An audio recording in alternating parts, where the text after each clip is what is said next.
إن الحمد لله نحمده ونستعينه ونستغفره ونؤمن به ونتوكل عليه ونعوذ بالله من شرور أنفسنا ومن سيئات أعمالنا من يهده الله فلا مضل له ومن يضلله فلا هادي له وأشهد أن لا إله إلا الله وحده لا شريك له وأشهد أن محمدًا عبده ورسوله صلى الله عليه وعلى آله وأصحابه وبارك وسلم. أما بعد فأعوذ بالله من الشيطان الرجيم. بسم الله الرحمن الرحيم. ما كان محمد أبا أحد من رجالكم ولكن رسول الله وخاتم النبيين وكان الله بكل شيء عليما. يا أيها الذين آمنوا اذكروا الله ذكرا كثيرا وسبحوه بكرة وأصيلا. الله رب العالمين शान আমরা কয়েক মর্তবা তসবিহ তাহমিদ তাকবীর পড়ে নিই এবং দরুদ ও সালাম পড়ে নিই আমাদের প্রিয় নবী মুহাম্মদ রাসূলুল্লাহ সাল্লাল্লাহু আলাইহি ওয়াসাল্লামের প্রতি। সকলে আমরা পড়ি সুবহানাল্লাহ আলহামদুলিল্লাহ ওয়া লা ইলাহা ইল্লাল্লাহ আল্লাহু আকবার ওয়া লা হাওলা ওয়া লা কুওয়াতা إلا بالله العلي العظيم. سبحان الله وبحمده عدد خلقه ورضا نفسه وزنة عرشه ومداد كلماته. سبحان الله وبحمده عدد خلقه ورضا نفسه وزنة عرشه ومداد كلماته. سبحان الله وبحمده عدد خلقه ورضا نفسه وزنة عرشه ومداد كلماته.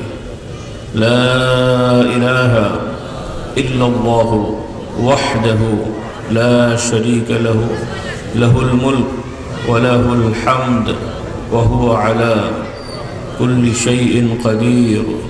اللهم صل على سيدنا ومولانا محمد النبي الأمي وآله وسلم. اللهم صل على محمد وعلى آل محمد كما صليت على إبراهيم وعلى آل إبراهيم إنك حميد مجيد. اللهم بارك على محمد وعلى آل محمد كما باركت على إبراهيم وعلى آل إبراهيم إنك حميد مجيد. صلى الله عليه وعلى آله وأصحابه وبارك وسلم. الحمد لله. আল্লাহ তাআলা আপনাদের সাথে সাক্ষাতের সুযোগ করে দিয়েছেন। সম্ভবত 23 সালে এসেছিলাম, 24 সালটার সুযোগ হয়নি। আল্লাহ তাআলা বছরও নিয়ে এসেছেন। যদিও আমাদের ভাইরা যারা এই মাহফিলগুলো ব্যবস্থাপনায় দায়িত্বে আছেন তাদের পরিকল্পনায় অন্য জায়গায় চিন্তা ছিল, কিন্তু আল্লাহ তাআলা তকদিরে রেখেছেন আবার এখানেই আসতে হয়েছে। আলহামদুলিল্লাহ। তো যাই হোক, তো মোটামুটি যাদের দেখা যাচ্ছে সবাই দ্বীনের পথে আছেন, বলি আলহামদুলিল্লাহ। ওয়াজ নসিহত শোনেন, নিয়মিত মসজিদে যান, নামাজে আছেন, রোজাতে আছেন, সার্বিকভাবে দ্বীনের সাথে সম্পৃক্ত, আলহামদুলিল্লাহ। কাজেই নতুন করে বলার মতন যোগ্যতা সেরকম কিছু আমার নেই। আগেও এই সময় আপনাদের কাছে অনেক কথা বলেছি, মাশাআল্লাহ। তো তো আল্লাহ তাআলার কাছে সাহায্য চাচ্ছি যে কথাগুলো আমাদের সবার জন্য দুনিয়া আখিরাতের কল্যাণে আসবে। আল্লাহ তাআলা এমন কিছু বিষয় আলোচনা করার তৌফিক দেন এবং সেই অনুযায়ী আমাদেরকে বুঝে শুনে মেনে চলার তৌফিক দান করেন। কারণ এই অনুষ্ঠানগুলো গতানুগতিক কোনো সভা সমাবেশ না। বর্তমান দলীয় সভা হয়, শোডাউন হয়, মিটিং মিছিল হয়, ওয়াজ নসিহত, তাফসিরুল কোরআন, জিকিরের মজলিস, ওই রকম বিষয় না। যদিও আজকাল অনেক মৌলিক ইবাদতগুলো আমাদের পদ্ধতির কারণে এগুলো নষ্ট হয়ে যাচ্ছে। আল্লাহ তাআলা আমাদের সবাইকে হেদায়েতের উপরে দৃঢ় থাকার তৌফিক দান করুন। একদিকে ইসলামের অনেক বিষয় সমাজে প্রচলন নেই, আবার আর একদিকে কিছু নিয়ম আমরা পালন করলেও এগুলো আর ইবাদত হিসেবে গণ্য হচ্ছে না। আল্লাহ তাআলা দয়া করে ক্ষমা না করলে যেভাবে আমরা করছি সেগুলো এক ধরনের রেওয়াজে পরিণত হয়ে গেছে, প্রথা। করতে হয়, বলতে হয়, তাই করছি, বলছি বা শুনছি। এভাবে চললে নামাজও আল্লাহর কাছে কবুল হয় না, রোজাও আল্লাহর কাছে কবুল হয় না। এমনকি যেটাকে একটু বড় করে দেখানো হয় আমাদের মধ্যে, সেটা হলো আল্লাহ তাআলার রাস্তায় সশস্ত্র যুদ্ধ করে জীবন উৎসর্গ করা। কাজটা অনেক বড়, কিন্তু এটাকে নিয়ে অনেক অপব্যাখ্যা আছে, অপপ্রচার আছে। রাসূলুল্লাহ সাল্লাল্লাহু আলাইহি ওয়াসাল্লামের ঘোষণায় যদি নিয়তে ত্রুটি হয়ে যায়, উদ্দেশ্য সঠিক না হয়, তাহলে এইরকম অস্ত্র নিয়ে যুদ্ধ করেও আল্লাহর রাস্তায় মারা গেলেও আল্লাহ তাআলার কাছে শহীদ হিসেবে গণ্য হয় না। বলেন নাউযুবিল্লাহ। বিষয়টা খেয়াল করো, সে নিজের জীবনকে শেষ করে দিল। কার রাস্তায়? আল্লাহ তাআলার রাস্তায়। কিন্তু তার ব্যক্তিগত নিয়তে ত্রুটি ছিল, যার কারণে আল্লাহ তাআলার কাছে শহীদ হিসেবে গণ্য হবে না। বলুন নাউযুবিল্লাহ। এই হাদিস আশা করি আপনারা শুনেছেন, আবারও আমি একটু মনে করিয়ে দিয়ে শুরু করছি। রাসূলুল্লাহ সাল্লাল্লাহু আলাইহি ওয়াসাল্লাম বলেন, কিয়ামতে আল্লাহ রাব্বুল আলামিন একদলকে জিজ্ঞেস করবেন, অনেকগুলো শ্রেণী, সংক্ষেপে আমি কয়েকটা বলছি। আল্লাহ তাআলা আমাদেরকে হেদায়েত দান করুন। যারা আমরা ওয়াজ নসিহত করছি, দিনের কথা বলছি, মাদ্রাসায় পড়াচ্ছি, জুমার খুতবা দিচ্ছি, আলোচনা করছি, আমরাও খুব ভয়ের ভেতরে আছি। কারণ এখানেও যদি সঠিকভাবে নিয়ত ঠিক না থাকে, দুনিয়াবি উদ্দেশ্য যদি এখানে মূল হয়ে যায়, তাহলে শুধু সওয়াব থেকে বঞ্চিত না, কিয়ামতের ময়দানে এটাও এক ধরনের শাস্তিযোগ্য অপরাধ। বলুন নাউযুবিল্লাহ। যে মানুষকে একরকম বলবো, নিজেরা আর এক রকম করে চলবো, অথবা ভালো ভালো কথা বলবো যে মানুষ যাতে খুশি হয়, আমার যেন প্রশংসা হয়, আমার যেন অনেক প্রচারণা হয়। যেটাকে প্রচলিত একটা নতুন শব্দ এখন ব্যবহার হচ্ছে, কি বলে এটাকে? হ্যাঁ, কি বলে? ভাইরাল। হ্যাঁ, এই ভাইরাল তো না, ভাইরাল এখন একটা বড় ভাইরাস। ভাইরাল এখন বড় ভাইরাস। তো আমাকে অনেকে চিনলে কি হলো? আচ্ছা বলেন তো, ইবলিসকে কে কে চেনে না? বলেন তো, ইবলিসকে কে কে চেনে না বলেন? তার মানে অনেক কিছু। লোকে চিনলেই কি বড় হওয়া যায় না সফল হওয়া যায়? আসল সফলতা দুনিয়ার প্রচারণা, সয় সম্পত্তি, জাগতিক কিছু সম্মানের পথ, এগুলো না। এগুলো প্রকৃত সফলতা না। এগুলো গতানুগতিক একটা রেওয়াজ, এগুলোর মধ্যে দোষ নেই। দুনিয়ার সম্মান পাওয়াটা দোষ না। অনেক সময় আল্লাহ তাআলা অনেককে সম্মানিত করেন। একটা হলো সম্মানের মোহে পড়ে অন্যায় করা, আর একটা হলো আল্লাহ তাআলা তার তাকদীরে স্বাভাবিকভাবে সম্মান লিখে রেখেছেন। দুটোকে এক জিনিস, দুটো এক না। ইমানদারের বিধান আল্লাহ তাআলার বিধান অনুযায়ী বৈধভাবে সে তার দায়িত্ব পালন করে যাবে। আল্লাহ তাআলা যার জন্য যেটা তকদিরে রেখেছেন সে সেটা পেয়ে যাবে, ওটাতেই সে খুশি থাকবে। বলুন সুবহানাল্লাহ। পক্ষান্তরে নিজে পরিকল্পনা করে, টার্গেট করে, ন্যায় নীতি ভুলে যে নিজের একটা ইচ্ছাকে বাস্তবায়ন করতে যে জুলুম, অবিচার, অন্যায়, অপরাধে যদি লিপ্ত হয়ে যায়, তারপরে যদি তার পরিকল্পনা অনুযায়ী কিছু পেয়েও যায়, তাহলে কিন্তু তার কাছে মনে হচ্ছে আমি একটা কিছু হয়ে গেলাম, কিন্তু আসলে সে সফল কাম হতে পারে না। আল্লাহ রাব্বুল আলামিন সফলতার মাপকাঠি শিক্ষা দিলেন।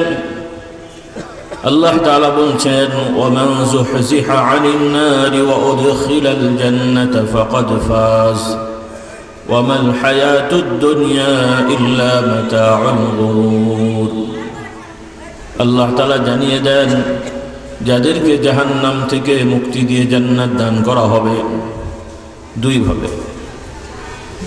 এক, জাহান্নামে পড়ে গিয়েছিল, অতঃপর আল্লাহ তাআলা ক্ষমা করে জাহান্নাম থেকে মুক্তি দিয়ে জান্নাত দিলেন।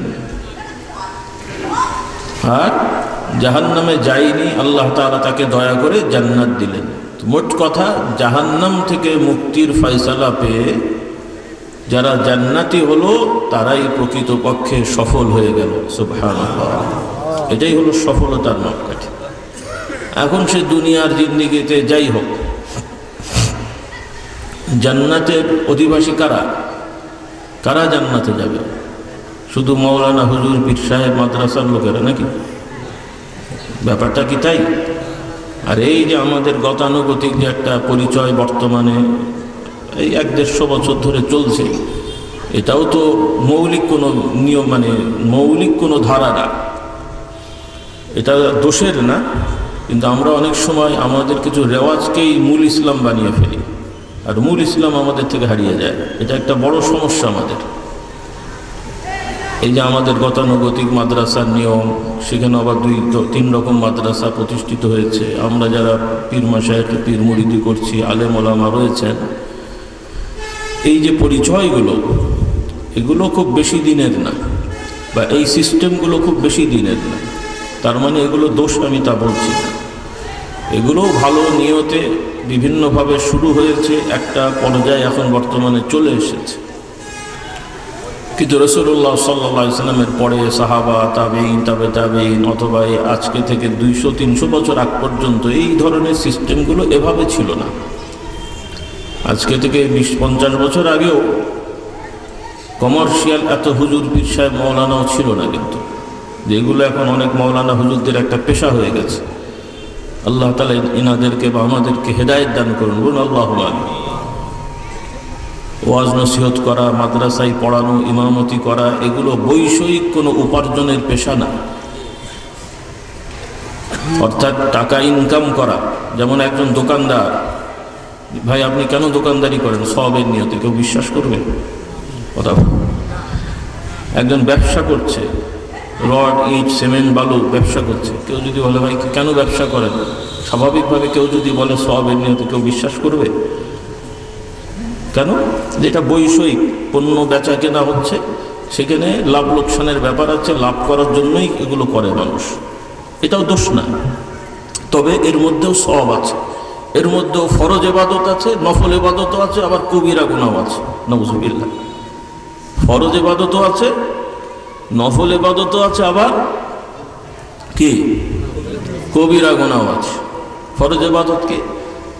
কারণ মানুষ মাত্রই তাকে উপার্জন করতে হবে, নাকি ভিক্ষা করবে? মানুষের মূলনীতি কি? উপার্জন না ভিক্ষা? হ্যাঁ, উপার্জন, মানে পরিশ্রম করে উপার্জন। ভিক্ষাটাও এক ধরনের উপার্জন আছে। আল্লাহ তাআলার শিক্ষা, আদম আলাইহিস সালাম থেকে নিয়ে সব নবী রাসূলগণ পেশাজীবী ছিলেন এবং পরিশ্রমী ছিলেন, পরিশ্রম করে উপার্জন করতেন। কোনো নবী রাসূল নাউযুবিল্লাহ ভিক্ষুক ছিলেন না। বলুন সুবহানাল্লাহ। কোনো নবী রাসূল ভিক্ষুক ছিলেন না, পরনির্ভরশীল ছিলেন না, মানুষের কাছে হাত পাতেননি, আর একজনের পকেটের দিকে তাকিয়ে থাকেননি। নাউযুবিল্লাহ। কোনো নবী রাসূল না। আর সব নবী রাসূলগণ সামাজিক সাধারণ মানুষদের যে সকল পেশা হয় এগুলোতেই ছিলেন। কৃষিকাজ, বাগান পরিচর্যা করা, গরু ছাগল লালন পালন করা। এরপরে কেউ কেউ রাষ্ট্রীয় ক্ষমতায় থাকা, সেখানে রাষ্ট্রীয় নিয়ম নীতি আছে। অধিকাংশ নবী ছিলেন সাধারণ নাগরিক, আর কিছু কিছু নবী ছিলেন আঞ্চলিক প্রশাসক, আর কোনো কোনো নবী রাজাও ছিলেন। আর আমাদের প্রিয় নবী মুহাম্মদুর রাসূলুল্লাহ সাল্লাল্লাহু আলাইহি ওয়াসাল্লাম রাষ্ট্র পরিচালনা করেছেন, কিন্তু রাজার নাম গ্রহণ করেননি, রাজার মতন বিলাসিতা করেননি। বলুন সুবহানাল্লাহ। কোনোটা খারাপ না। কোনো কোনো নবী যে রাজা ছিলেন, প্রাসাদ ছিল, তার মানে কি খারাপ ছিল? আগে আপনারা চিন্তা করছেন যে সরকারি জমি দখল করে সরকারি পয়সায় প্রাসাদ বানিয়েছিল নাকি? তাই করেছিলেন? বরং উল্টোটা। কোন কোন নবী রাজা ছিলেন বলেন তো দেখি, যুবকরা বলো, কোন কোন নবী রাজা ছিলেন? ইউসুফ আলাইহিস সালাম, দাউদ আলাইহিস সালাম, সুলাইমান আলাইহিস সালাম, এনারা রাজা ছিলেন। ইউসুফ আলাইহিস সালাম প্রথমে মন্ত্রী, তারপরে রাজা।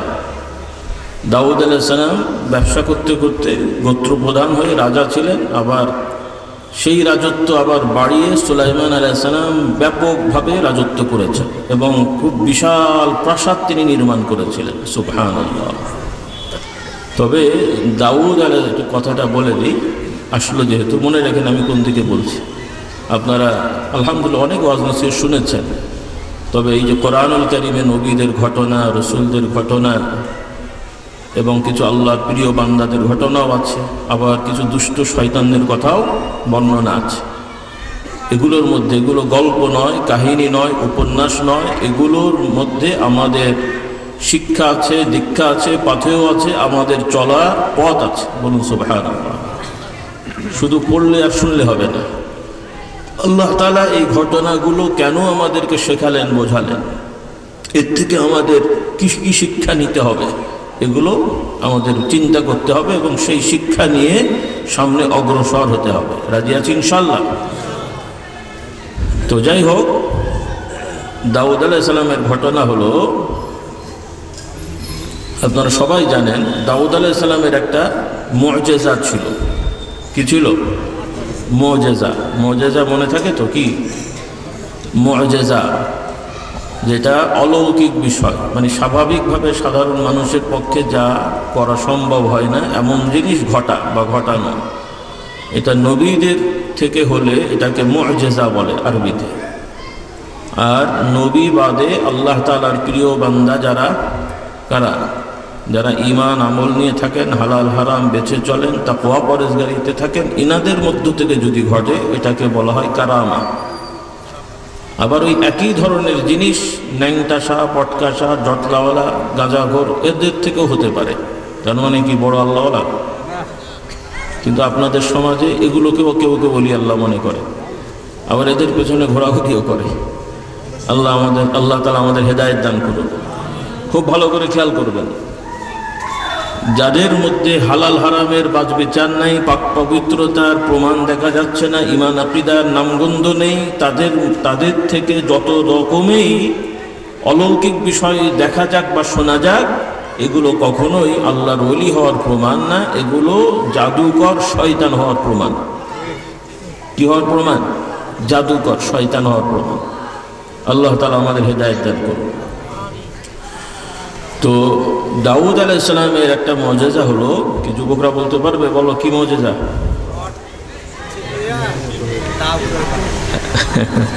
হ্যাঁ, লোহা। লোহা লোহা তার হাতে গেলে নরম হয়ে যেত।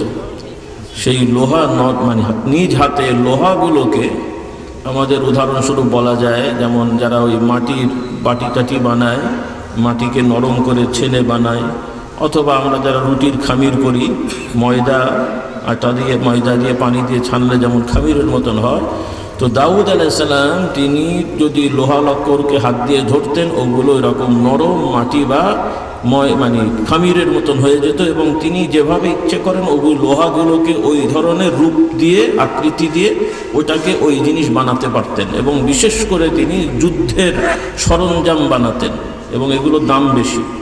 এগুলোর কি দাম বেশি, মানে যুদ্ধের সরঞ্জাম। এখনকার যুদ্ধের সরঞ্জাম অনেক দাম না? একটা রকেট, বিমা, এগুলো এখন তো এগুলো দিয়ে যুদ্ধ হয়, কামান, তারপরে ছোট ছোট মিসাইল, ড্রোন ইত্যাদি। তখন তার এই ধরনের বিষয় ছিল না, তলোয়ার, বল্লম, আবার এই তলোয়ারের আঘাত থেকে বাঁচার জন্য মাথার হেলমেট, বুকের কী বলে জ্যাকেট, এখন তো জ্যাকেট বলে, বুলেট প্রুফ যেমন জ্যাকেট হয়, তখন এই তলোয়ার প্রুফ, মানে ঢাল তো যেটা ধরে, এই ধরনের জিনিসগুলো তিনি বানাতেন লোহালক্কর দিয়ে, কিন্তু কোনো যন্ত্রপাতি লাগতো না, কোনো ধরনের আগুন দিয়ে জ্বালিয়ে নরম করা লাগতো না, হাত দিয়ে ধরতেন তাই হয়ে যেত। সুবহানাল্লাহ বলেন। বিশ্বাস হয় না নাকি? বুড়ো ভাইদের হয়েছে, জোয়ানগুলোর হয় না। এরা তো আর একটু বিজ্ঞান মনস্ক, তারা চিন্তা করছে আবার কেমন করে হয়। হ্যাঁ, বিজ্ঞানের সাথে ইসলামের কোনো দ্বিমত নেই। যেটা বিজ্ঞান, যা বিজ্ঞান তার সাথে ইসলামের কোনো দ্বিমত নেই। তবে বিজ্ঞানের নামে অনেক ভুল কথা আছে, ভুল থিওরি আছে। তো যা বিজ্ঞানের নামে ভুল, তো সে ভুল তো আর কখনো সঠিক হয় না। ইসলাম সঠিক হক। বর্তমানে অনেক বিজ্ঞানের থিওরি আগে ছিল, যেগুলো তারা স্বীকার করেছে থিওরিগুলো সঠিক ছিল না। আছে না নাই? হ্যাঁ, আছে না নাই? তাহলে তখন যেটা সাংঘর্ষিক হয়েছে, তার মানে মানুষ মনে করেছে যে ইসলাম মনে হয় যথাযথ না, মানে হুজুররা বলে আর কি, এটা নাও হতে পারে, কাজে বিজ্ঞান মানবো আমরা। খবরদার, বিজ্ঞান খারাপ জিনিস না, তবে বিজ্ঞান দিয়ে আমরা কোরআন বা ইসলামের আদর্শ মাপতে যাব না, বরং বিজ্ঞান পড়ব, শিখব, কিন্তু বিজ্ঞানের যেই ধারা, যেই সূত্র কোরআন এবং সুন্নাহর সাথে নিয়মতান্ত্রিকতায় সাংঘর্ষিক মনে হবে, বুঝতে হবে যে এই বিজ্ঞানের থিওরি সঠিক হয়নি, আরও সামনে এগোতে হবে। একমত হননি মনে হয়? হ্যাঁ, একমত হননি? হতেই হবে, না হলে ইমান হবে না। তো আমরা যদি মনে করি ল্যাবরেটরি টেস্ট দিয়ে ইমান ঠিক করবেন, তাহলে তো ইমানদার হতে পারবেন না। ইমানদার হতে গেলে সত্যবাদী, নিষ্ঠাবান, সৎযোগ্য মানুষদের সত্য বর্ণনা, আল্লাহর নবী থেকে সত্য বর্ণনা এসছে, কোরআনের সত্য, কোরআনের বর্ণনা তো সবই সত্য, আর রাসূলুল্লাহ সাল্লাল্লাহু আলাইহি ওয়াসাল্লামের সবই সত্য। তবে বর্ণনার ক্ষেত্রে কিছু মিথ্যাবাদী লোক আবার ছিল, সেগুলোকে বাদ দিয়ে সত্যবাদীদের বর্ণনা যা আসবে এগুলোকে অন্তর দিয়ে বিশ্বাস করে নেওয়াটা ঈমান। বলি আলহামদুলিল্লাহ। ইউমিনুনা বিল গায়ব, জান্নাত, জাহান্নাম, প্রচলিত বিজ্ঞান দিয়ে আপনারা সাব্যস্ত করতে পারবেন? কেউ কেউ হয়তো গায়ের জোরে গলার জন্য অনেক কথা বলবে, কিন্তু বাস্তবে প্রচলিত বিজ্ঞানের থিওরি দিয়ে, স্যাটেলাইটের ছবি তুলে, এরপরে ইত্যাদি ইত্যাদি করে বিশ্লেষণ করে কোথায় জান্নাত বা বোঝাতে পারবেন? সম্ভব? তার মানে কি ঈমান আনবেন না নাকি? হ্যাঁ, এই জন্য একদল বলে ওই ইয়াজুজ মাজুজের যে আয়াত আছে এ সম্পর্কে, একদল বলে যে ইয়াজুজ মাজুজ এটা রূপক অর্থে এসেছে, বাস্তবে ইয়াজুজ মাজুজ বলে কোনো গোষ্ঠী নাকি নাই, বলে নাউজুবিল্লাহ। তারা বলছে টোটাল পৃথিবীটা তো এখন স্যাটেলাইট দিয়ে মনিটরিং করা হয়, তাহলে ইয়াজুজ মাজুজ খুঁজে পাওয়া যাবে তো?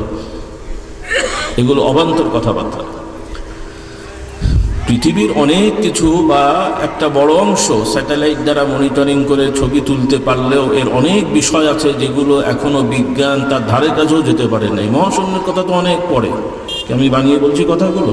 যারা বিজ্ঞানের ছাত্র আছেন, শিক্ষক আছেন, ভাই আপনারা ভালো জানেন, ভুল হলে আমাকে জানিয়েন। তো বিজ্ঞান খারাপ জিনিস না, কিন্তু বিজ্ঞানকে কোরআনের সামনে, ইসলামের সামনে নিয়ে আসবেন না, এটা আমাদেরকে বুঝতে হবে। আমরা মুমিন মুসলমান হতে গেলে ইসলামের রুট হচ্ছে সত্যবাদীদের মেনে চলা, এবং সেটা হতে হবে কোরআন সুন্নাহ অনুযায়ী। কথাটা বুঝে আসলো? কোরআন পৃথিবীর সব কোরআন একরকম না, আলাদা। আপনাদের এলাকার কোরআন শরীফ আর মক্কা শরীফের কোরআন, মদিনা শরীফের কোরআন শরীফ তফাৎ আছে? হাদিস শরীফ তফাৎ আছে? এই যে 9টা মৌলিক কিতাব, বুখারী, মুসলিম, তিরমিজি, আবু দাউদ, নাসাঈ, ইবনে মাজাহ, এই যেগুলো আছে, দারমি, মুওয়াত্তা মালিক ইত্যাদি, সব হাদিসের কিতাবের হাদিসগুলো এক। কিছু বর্ণনার বা কিছু বাইন্ডিংসের, নাম্বারিংয়ের কিছু তফাৎ আছে, কিন্তু মূল বক্তব্য সব এক। বলি আলহামদুলিল্লাহ। এটা পৃথিবীর অন্য কোনো ধর্মে এটা দেখাতে পারবে না, কারণ সেই ধর্মগুলো বিকৃত হয়ে গেছে, এবং সেগুলো আল্লাহ তাআলা সর্বসময়ের জন্য, মানে ওই শরীয়তগুলো সর্বসময়ের জন্য আল্লাহ তাআলা দেননি। তবে হ্যাঁ, মনে রাখতে হবে সব নবী রাসূলগণের দিন, ধর্ম মূল একটাই, সেটা হলো লা ইলাহা ইল্লাল্লাহ, এবং সব নবী রাসূলের দিন ধর্ম একটাই, সেটা হলো আল ইসলাম। এই জিনিসটা অন্তরে গেঁথে নিতে হবে। কারণ আজকাল উদারতার নামে, উদারপন্থী হওয়ার নামে কিছু লোকদের দাবি বা বক্তব্য হলো সব ধর্মই সঠিক। কিছু লোকেরা মুখেও বলে সব ধর্মই সঠিক, আমরা সব ধর্মকে শ্রদ্ধা করি। আবার কেউ কেউ আগ বাড়িয়ে বলে যে যেই ধর্মই মানব পরকালে মুক্তি পেয়ে যাবে। এই যে কথাগুলো আমি বললাম, এগুলো কি সঠিক কথা না কুফরি কথা, নাকি সবার বুঝে আসেনি মনে হয়? আপনারা কি রাগ করছেন আমার কথায়? অন্যান্য আলোচনা শুনেছেন, এগুলো হয়তো শুনেছেন, আমি একটু বলছি, কথাগুলো মনোযোগের সহিত বোঝার চেষ্টা করেন। কারণ এখন যা চলছে, তো তাতে করে আমরা খুব আপসেট, খুবই মনক্ষুণ্ণ যে এত বছর ধরে ওলামা একরাম মেহনত করছেন। মাদ্রাসা হলো, মাদ্রাসা থেকে লাখ লাখ টাইটেল পাস বেরোলো, লাখ লাখ দাওরা পাস বেরোচ্ছে। এই সমস্ত আলেম ওলামা হুজুর নামধারীরা সমাজে বিভিন্ন ধরনের জায়গায় তারা পৌঁছে গেছে। কিন্তু সাধারণ মানুষ তো ভুল করে, সেটা তো করেই। কিন্তু এখন এই আলেম ওলামা হুজুর পীর সাহেব নামধারী এরাও এখন যে সমস্ত বক্তব্য দেওয়া শুরু করেছে, তাহলে চিন্তায় পড়ে গেলাম যে এতদিন ধরে এরা শিখলোটা কি আর বুঝলোটা কি? হ্যাঁ, এখন মুসলমানও যদি অন্য ধর্মের পূজার স্থানে যে যদি পূজার শ্লোক গায় আর সেই দেবদেবীর কাছে সাহায্য চায়, সে আর মুসলমান থাকে নাকি? এটার নাম উদারতা? তাহলে আর ইসলামটা কি রে ভাই? নবীর সাথে মুশরিকদের ঝগড়াটাই বাকি। আল্লাহ রসুলের সাথে মুশরিকরা তো এইটাই চেয়েছিল যে আপনারটাও নিয়ে আপনি থাকেন, মাঝে মাঝে আমাদেরটার কাছে একটু চেন, আমরাও আপনার সাথে আছি। তাহলে এই থিওরি রসুল্লাহ ওখানে মানলেই তো আর সব ঝামেলা মিটে যেত, নাকি বলেন? রসুল্লাহ মক্কার রাজা হয়ে যেতেন, তারপরে শক্তি সঞ্চয় হয়ে গেলে এরপরে সাইজ করতেন। এখন যেই যুক্তি এখন তাদের চলছে আর কি। কারণ ওরা তো প্রস্তাবও দিয়েছিল, হে মোহাম্মদ সাল্লাল্লাহু আলাইহি ওয়াসাল্লাম, আপনি কি চান? রাজত্ব চান? তাহলে ঝামেলা করেন না, আপনাকে রাজা বানিয়ে দিচ্ছি, তবে আপাতত দাওয়াত থেকে স্টপ পান। রসুল্লাহ হিকমতের জন্য বলতে পারতেন ঠিক আছে, চুপ থাকি, রাজা হয়ে নাই, তারপরে দেখা যাবে। কি সম্ভব হতো কিনা? হ্যাঁ, কিন্তু এটা তো পদ্ধতি হলো না, এটা সঠিক পদ্ধতি না, এটা গোলমালে পদ্ধতি। কারণ একটা লোককে পিটিয়ে নামাজ পড়ি আমার লাভটা কি? পিটিয়ে নামাজ পড়ালে সে জান্নাতে যাবে? মানে আমি পিটালাম সেই জন্য নামাজ পড়লো, ও অজু ছাড়াই নামাজ পড়লো, বা আমাকে দেখি অজু করলো, কিন্তু অন্তর দিয়ে সে নামাজ পড়ে নাই, তো এই নামাজে কি জান্নাতে যাবে? তাহলে যে নামাজ নিয়ে জান্নাতে যাবে না, ওই নামাজ পড়িয়েই বা আমার লাভটা কি? আমাদের তো কাউকে মেরে ধরে দলে ভেড়ানোর উদ্দেশ্য না, উদ্দেশ্য এই মানুষগুলো যেন জাহান্নাম থেকে মুক্তি পেয়ে জান্নাতি হয়। বলেন না সুবহানাল্লাহ? ইসলামের উদ্দেশ্যটা কি? দুনিয়ার দল ভারী করা? রাসূলুল্লাহ কি দল ভারী করার জন্য যে পিটিয়ে পাঠিয়ে আমার দল ভারী করি? আগে উদ্দেশ্যটা ঠিক করেন। হ্যাঁ, এগুলো দুনিয়ার রাজনীতি দলের ঠিক আছে, যারা দুনিয়ার ক্ষমতাপন্থী তাদের কলেমা হচ্ছে ক্ষমতা ছাড়া কিছু নাই, ক্ষমতা ছাড়া কি? আমাদের কলেমা হলো লা ইলাহা ইল্লাল্লাহ, আল্লাহ ছাড়া কোনো সত্যিকার অর্থে উপাস্য নেই। আর দুনিয়াপন্থীদের উদ্দেশ্য হলো যে টাকা পয়সা ক্ষমতা ছাড়া কিছু নেই। আমি বানিয়ে বললাম কথাটা? হ্যাঁ, তাদের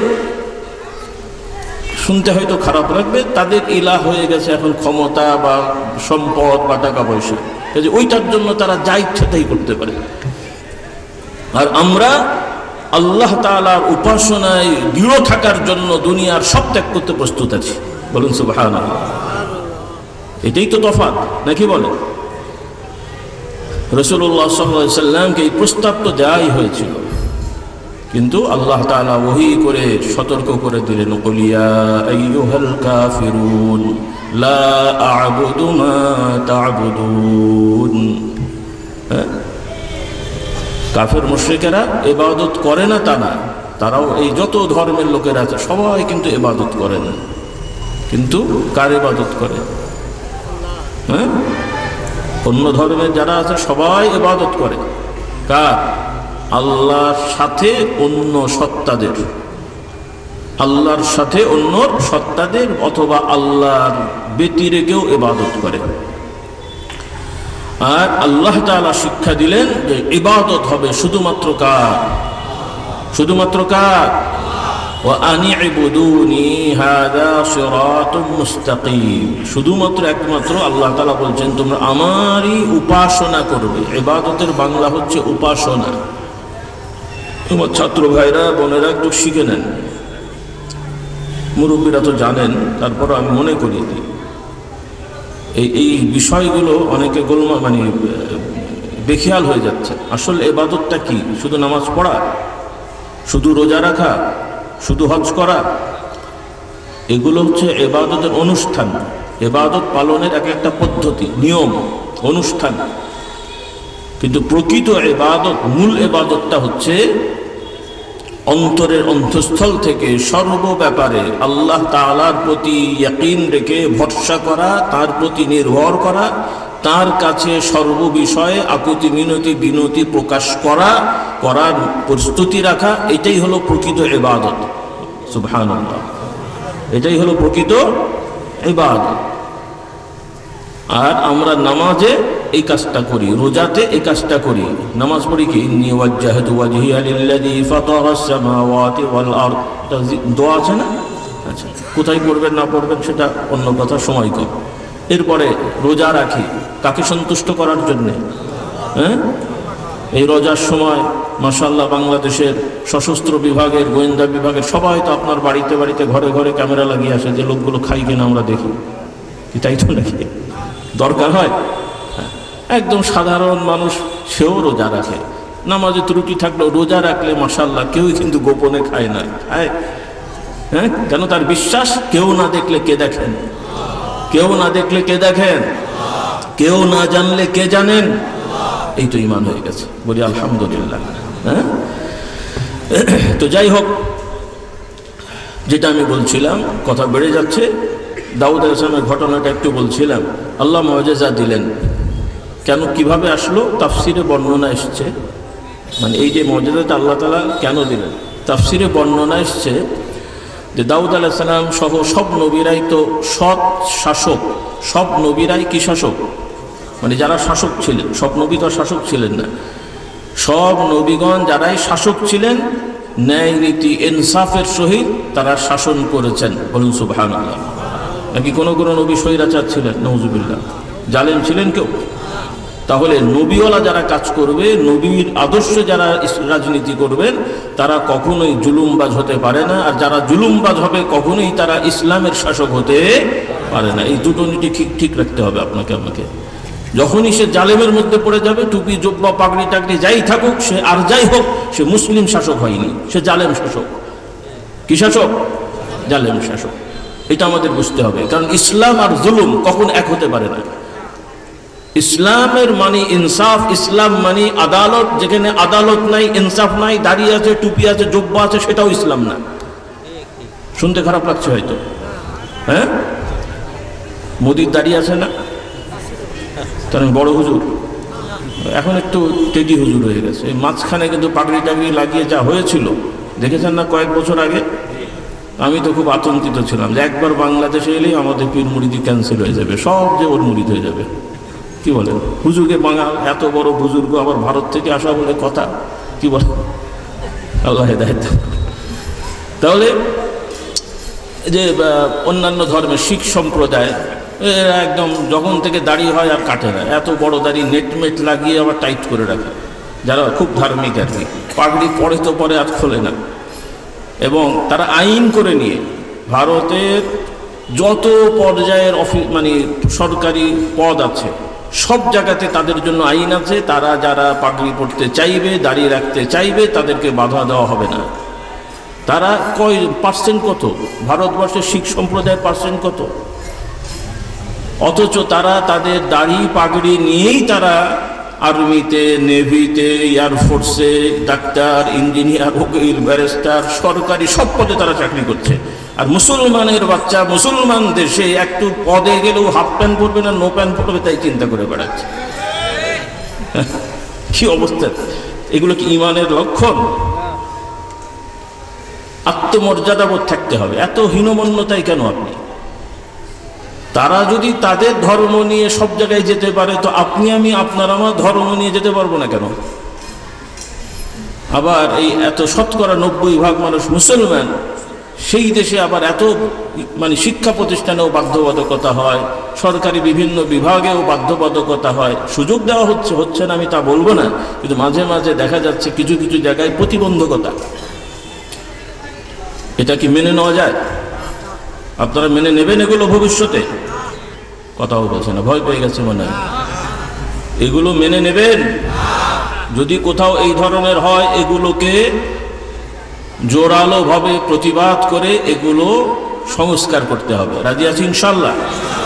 কথা বেড়ে যাচ্ছে, আমি একটু বলে যাই মৌলিক কথা। শুরু করেছিলাম জান্নাত জাহান্নাম দিয়ে, এগুলো সব এগুলোর সাথে রিলেটেড। কারণ ঈমান আকীদা দুরুস্ত না হলে এইগুলা বাহ্যিক লেবাস পোশাক দাবি দিয়ে তো জান্নাতে যাওয়া যাবে না। জান্নাতের মূল হচ্ছে ঈমানের সাথে আমল। ঈমান নেই, আমল দিয়ে হবে না। আবার আমল ছাড়া ঈমানও থাকে না। আবার কেউ কেউ এমন কথা বলছে যে ব্যাখ্যাই বলুক, তার কথা শুনে পাবলিক মনে করবে যে নামাজ রোজা ছাড়াও যদি কিছু হুজুরকে ভোট দিয়ে জান্নাতে যাওয়া যাবে। ভাবসাব এরকম আর কি। নাহলে এই ধরনের বক্তব্যের মানেটা কি? আল্লাহ নবীর সাহাবীদের শানে, রাসূলুল্লাহ সাল্লাল্লাহু আলাইহি সাল্লামের স্ত্রীগণের শানে কি ভাষা ব্যবহার করতে হবে, কি বচনভঙ্গি হবে, এতটুকু ন্যূনতমের যদি জ্ঞান না থাকে সে আলেম হয়? আলেম তো দূরের কথা, ও তো ইমানদারি হয় না রে বাবা। আলেম তো অনেক পরের কথা। কেন আলেম যিনি হবেন তিনি ইমানের একটা বড় স্তরের অধিকারী হবেন। যে আলেম সে ফার্স্ট ক্লাস ইমানদার হয়, বলুন সুবহানাল্লাহ।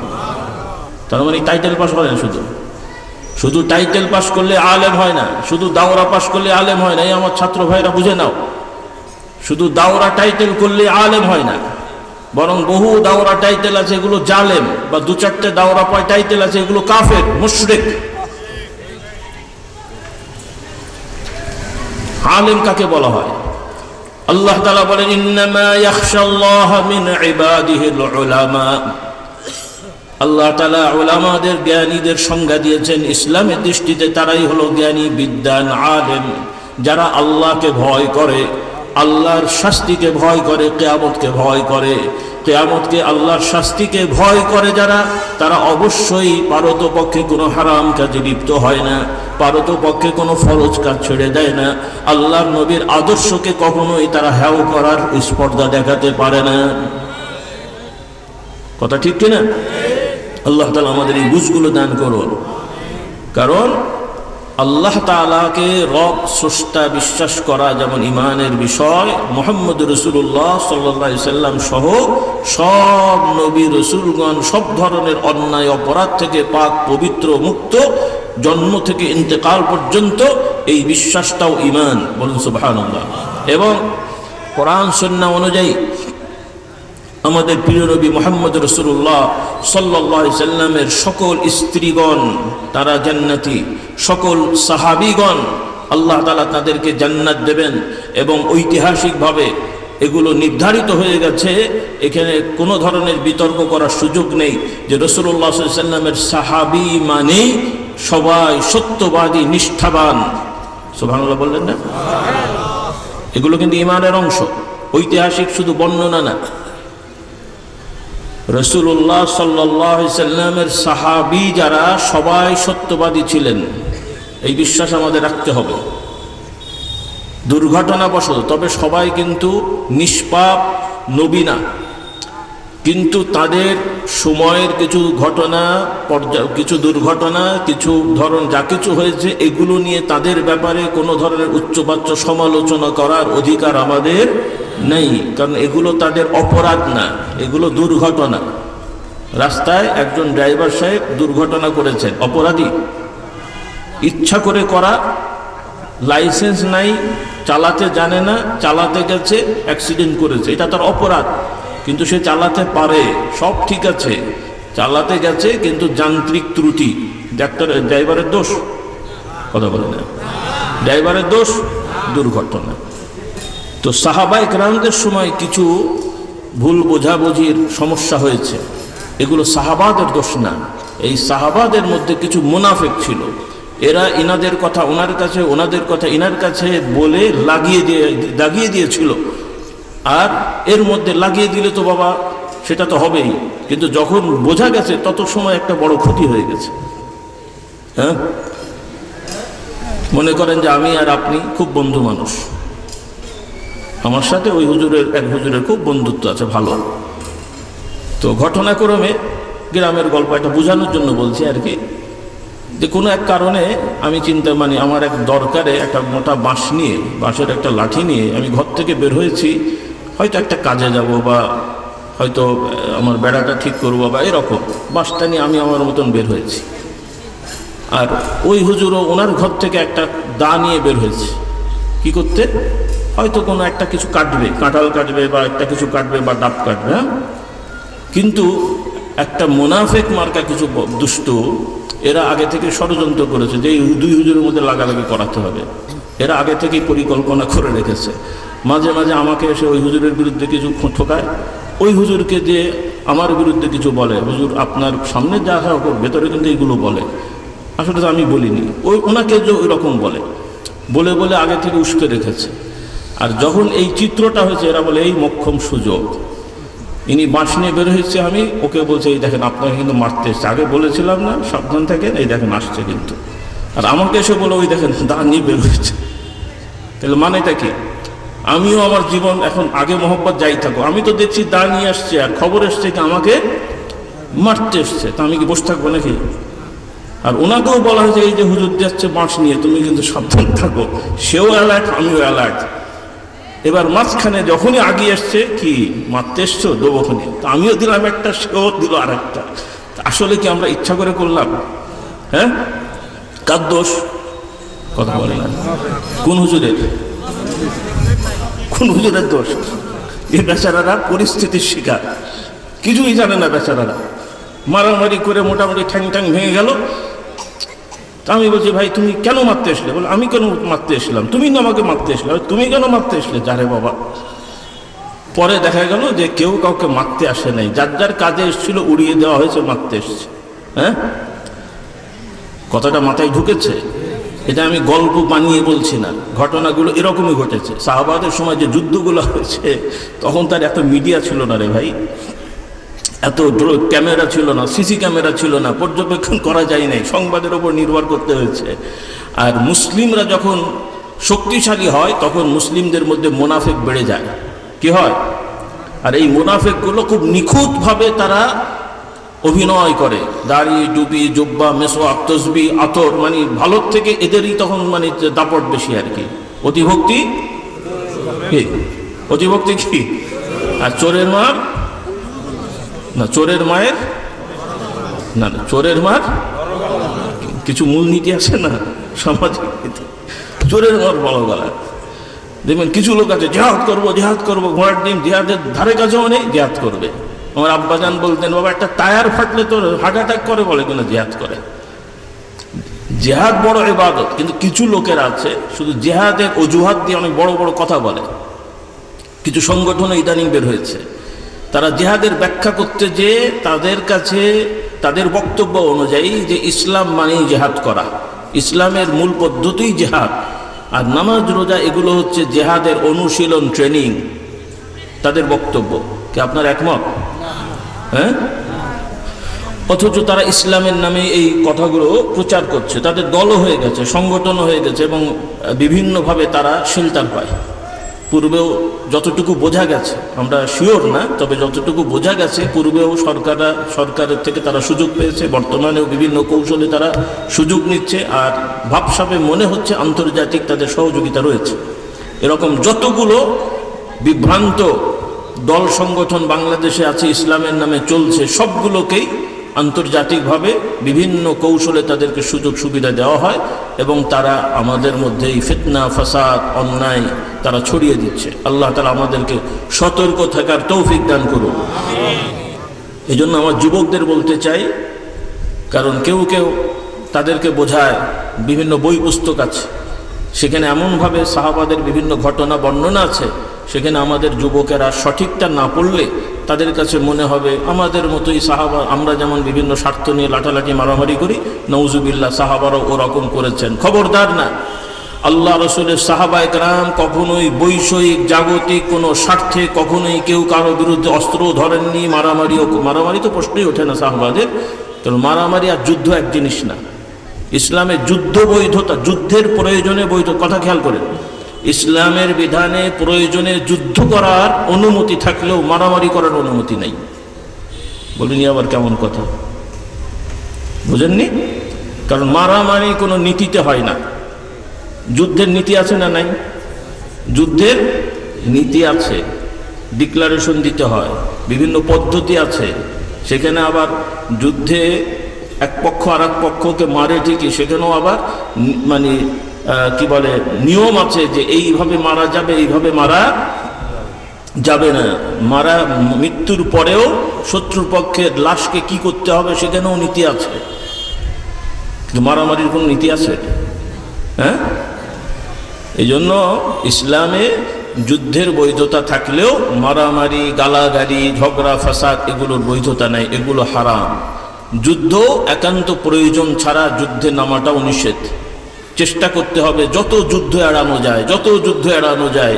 এরপরে যখন চূড়ান্তভাবে আর এড়ানো যাচ্ছে না, শত্রুপক্ষ অনর্ষে হামলা করবেই, তখন তার সাথে যুদ্ধে যেতে হয়। আর যুদ্ধ লেগে গেলে আবার পালানো যাবে না, কারণ যুদ্ধের ময়দান থেকে পালানো কবিরা গুনাহ, বড় অপরাধ। এবং প্রচলিত আইনেও সশস্ত্র বিভাগের কেউ যুদ্ধ লাগলে পালালে তার শাস্তি কি? তার শাস্তি কি? মৃত্যুদণ্ড। তাহলে আপনারা আপনাদের যুক্তি দিয়ে মৃত্যুদণ্ড দিলেন, সেটা দোষ হলো না। আর ইসলামের আইনে মৃত্যুদণ্ড হলেই এটা সেই বর্বর যুগের আইন হয়ে গেল। এই হলো ইমানদারের অবস্থা। মুসলমানের বাচ্চার এই অবস্থা হয়। আল্লাহ তাআলা আমাদের সঠিক বুঝ দান করুন। ইসলামে খুব ভালো করে খেয়াল করবেন, কারণ ইদানিং আধুনিকবাদী যারা, তাদের কাছে আল্লাহর বিধানগুলোর কিছু কিছু তাদের কাছে তারা আবার খুব কৌশলে বলে যে বিধানগুলো ভালো ছিল, তবে সেই যুগের জন্য এগুলো ঠিক ছিল, বর্তমান যুগে এগুলো লাগে না। বলেন না হুজুবিল্লাহ। আল্লাহর আইন সর্বযুগের জন্যই নির্ধারিত, সব সমাজের জন্যই নির্ধারিত। এটা আমাদের বিশ্বাস করতে হবে। কোন সমাজে আল্লাহর আইনকে আমাদের যুক্তি দিয়ে, অভিরুচি দিয়ে কাটছাট করে এতটুক মানবো এতটুক মানবো না, সিদ্ধান্ত নেওয়ার অধিকার আমাদের নেই। এটা খুব ভালো করে মনে রাখতে হবে। হয়তো রাতারাতি সব হবে না, সেটা আমরাও বুঝি, কিন্তু অন্তত ঈমানটা তো ঠিক থাকতে হবে রে ভাই। এখানে আমরা সবাইকে হজ করতে পেরেছি, কিন্তু হজ করার আগ্রহ আছে না নাই? হজ আল্লাহর বিধান, এটা আমরা বিশ্বাস করি কিনা? বিশ্বাসও করি, আগ্রহ আছে, কিন্তু করতে পারিনি। ঈমানটা ঠিক থাকবে। আর যদি মনে করেন যে খামাখালি আমরা কষ্ট করে টাকা জমাবো, আবার সৌদি আরবে যে ওরা তো এমনি বড় লোক, ওদের কাছে আবার খরচ করে আসবো কেন? ঈমান থাকবে? এরপরে যাকাত সবাই আমরা দিতে পারি না, কিন্তু বিশ্বাস তো করবো যারা দিতে পারি না, যে আমারও যদি সম্পদ হয় যাকাত দেওয়ার মতন আমিও দেবো, এবং এটা আল্লাহর আইন, কি দেবো না ইনশাল্লাহ? কিন্তু এখন যদি মনে হয় যে এত কষ্ট করে আমি ইনকাম করব, আর একজন চাইবে আর আমি এমনি এমনি দিয়ে দেবো, আচ্ছা দেবো। যে জাকাত নিতে এসছে গরিব মানুষ, আপনি আসেন জাকাত দেবো, স্যার আমাকে তো জাকাতের টাকা দেন না, আচ্ছা দেবো, শর্ত হলো তুমি এসে আমার বাড়িটা ঝাড়ু দাও, হবে? জাকাত আদায় হবে? নিঃস্বার্থভাবে আদবের সহিত মেহমানের মতন তাকে জাকাত দিতে হবে। দুচ্ছাই করতে পারবেন না, কারণ আপনি তার প্রতি দয়া করেননি। সে দয়া করে তার হক আপনার কাছ থেকে নিয়ে আপনাকে রিলিজ করেছে। সুবহানাল্লাহ বললেন না? এটা হলো জাকাতের কনসেপশন। যারা জাকাত দেবো মনে করেন না আমি দয়া করছি, আল্লাহ তাআলা দয়া করে তোমাকে নিয়ামত দিয়েছেন, সেটাও আল্লাহর দয়া, তুমি পরিশ্রম করেছো, কিন্তু দয়া কার? কাজেই সম্পদ কার? আল্লাহর সম্পদ তোমাকে দিয়েছেন, আল্লাহ তাআলা নির্ধারণ করেছেন যে এত % ওর। বাবা মাকে 100 টাকা দিয়ে বলে 100 টাকা নে, 90 টাকা তো, 10 টাকা তো ছোট ভাইয়ের, তাহলে এই 100 টাকার আমার কতটুকু হলো? কত হলো? আব্বা আমাকে দিয়েছেন 100 টাকা দিয়ে, বললো 90 টাকা তো, 10 টাকা বা 50 টাকা তোর ভাইয়ের, তো আমাকে 100 টাকা দিল। এখন মালিক কতটুকু? আমি, যেটা আমাকে দিয়েছে আর কি, আর বাকিটাকে। হ্যাঁ হ্যাঁ, তাহলে আল্লাহর বিধান অনুযায়ী একজন মুমিন বিশ্বাস করবে, আমি ব্যবসা করেছি, চাকরি করেছি, পৈতৃক সূত্রে পেয়েছি, যাই পেয়েছি, কে দিয়েছেন? কে দিয়েছেন? এখন আল্লাহ তাআলা বলছেন ওয়াফি আমওয়ালিহিম হাক্কুল লিসাইলি ওয়াল মাহরুম। ইমানদারদের বৈশিষ্ট্য আল্লাহ তাআলা বললেন যে ইমানদারদের গুণ হবে তারা বিশ্বাস করবে যে আমাদের এই সম্পদের মধ্যে আল্লাহ তাআলা কর্তৃক নির্ধারিত যে অংশ আছে, এটা হলো এই গরিব অসহায়দের হক। হ্যাঁ, এটা কাদের হক? এই ধরনের ইমানদার আমাদের হতে হবে। রাজি আছি ইনশাআল্লাহ? আলহামদুলিল্লাহ, আপনারা দিচ্ছেন। কিন্তু আমি কথা প্রসঙ্গে বললাম যে এইভাবে আমরা হজ করতে না পারলেও হজের প্রতি আগ্রহ থাকতে হবে, মহব্বত থাকতে হবে। যাকাত দিতে না পারলেও আগ্রহ মহব্বত থাকতে হবে। এখন সরকারি রাষ্ট্রীয়ভাবে আইন আদালত আমরা পালন করতে পারছি না, কিন্তু আমাদের আগ্রহ থাকতে হবে, চেষ্টা থাকতে হবে। কারণ এই রাষ্ট্রগুলো এমনভাবে সৃষ্টি হয়ে গেছে যেটা আমাদের জন্য খুবই ক্ষতিকর। এখান থেকে বের হয়ে আসার চিন্তা ফিকির থাকতে হবে। আল্লাহ তাআলা আমাদেরকে তৌফিক দান করুন। সংক্ষেপে একটু ইতিহাসটা মনে করিয়ে দিই। এখন এটা বাংলাদেশ, এক সময় বাংলাদেশের আগে কোন দেশ ছিল? কি নাম ছিল? পাকিস্তান। তার আগে ভারত, ব্রিটিশ শাসিত ভারত। আর ব্রিটিশদের শাসনের আগে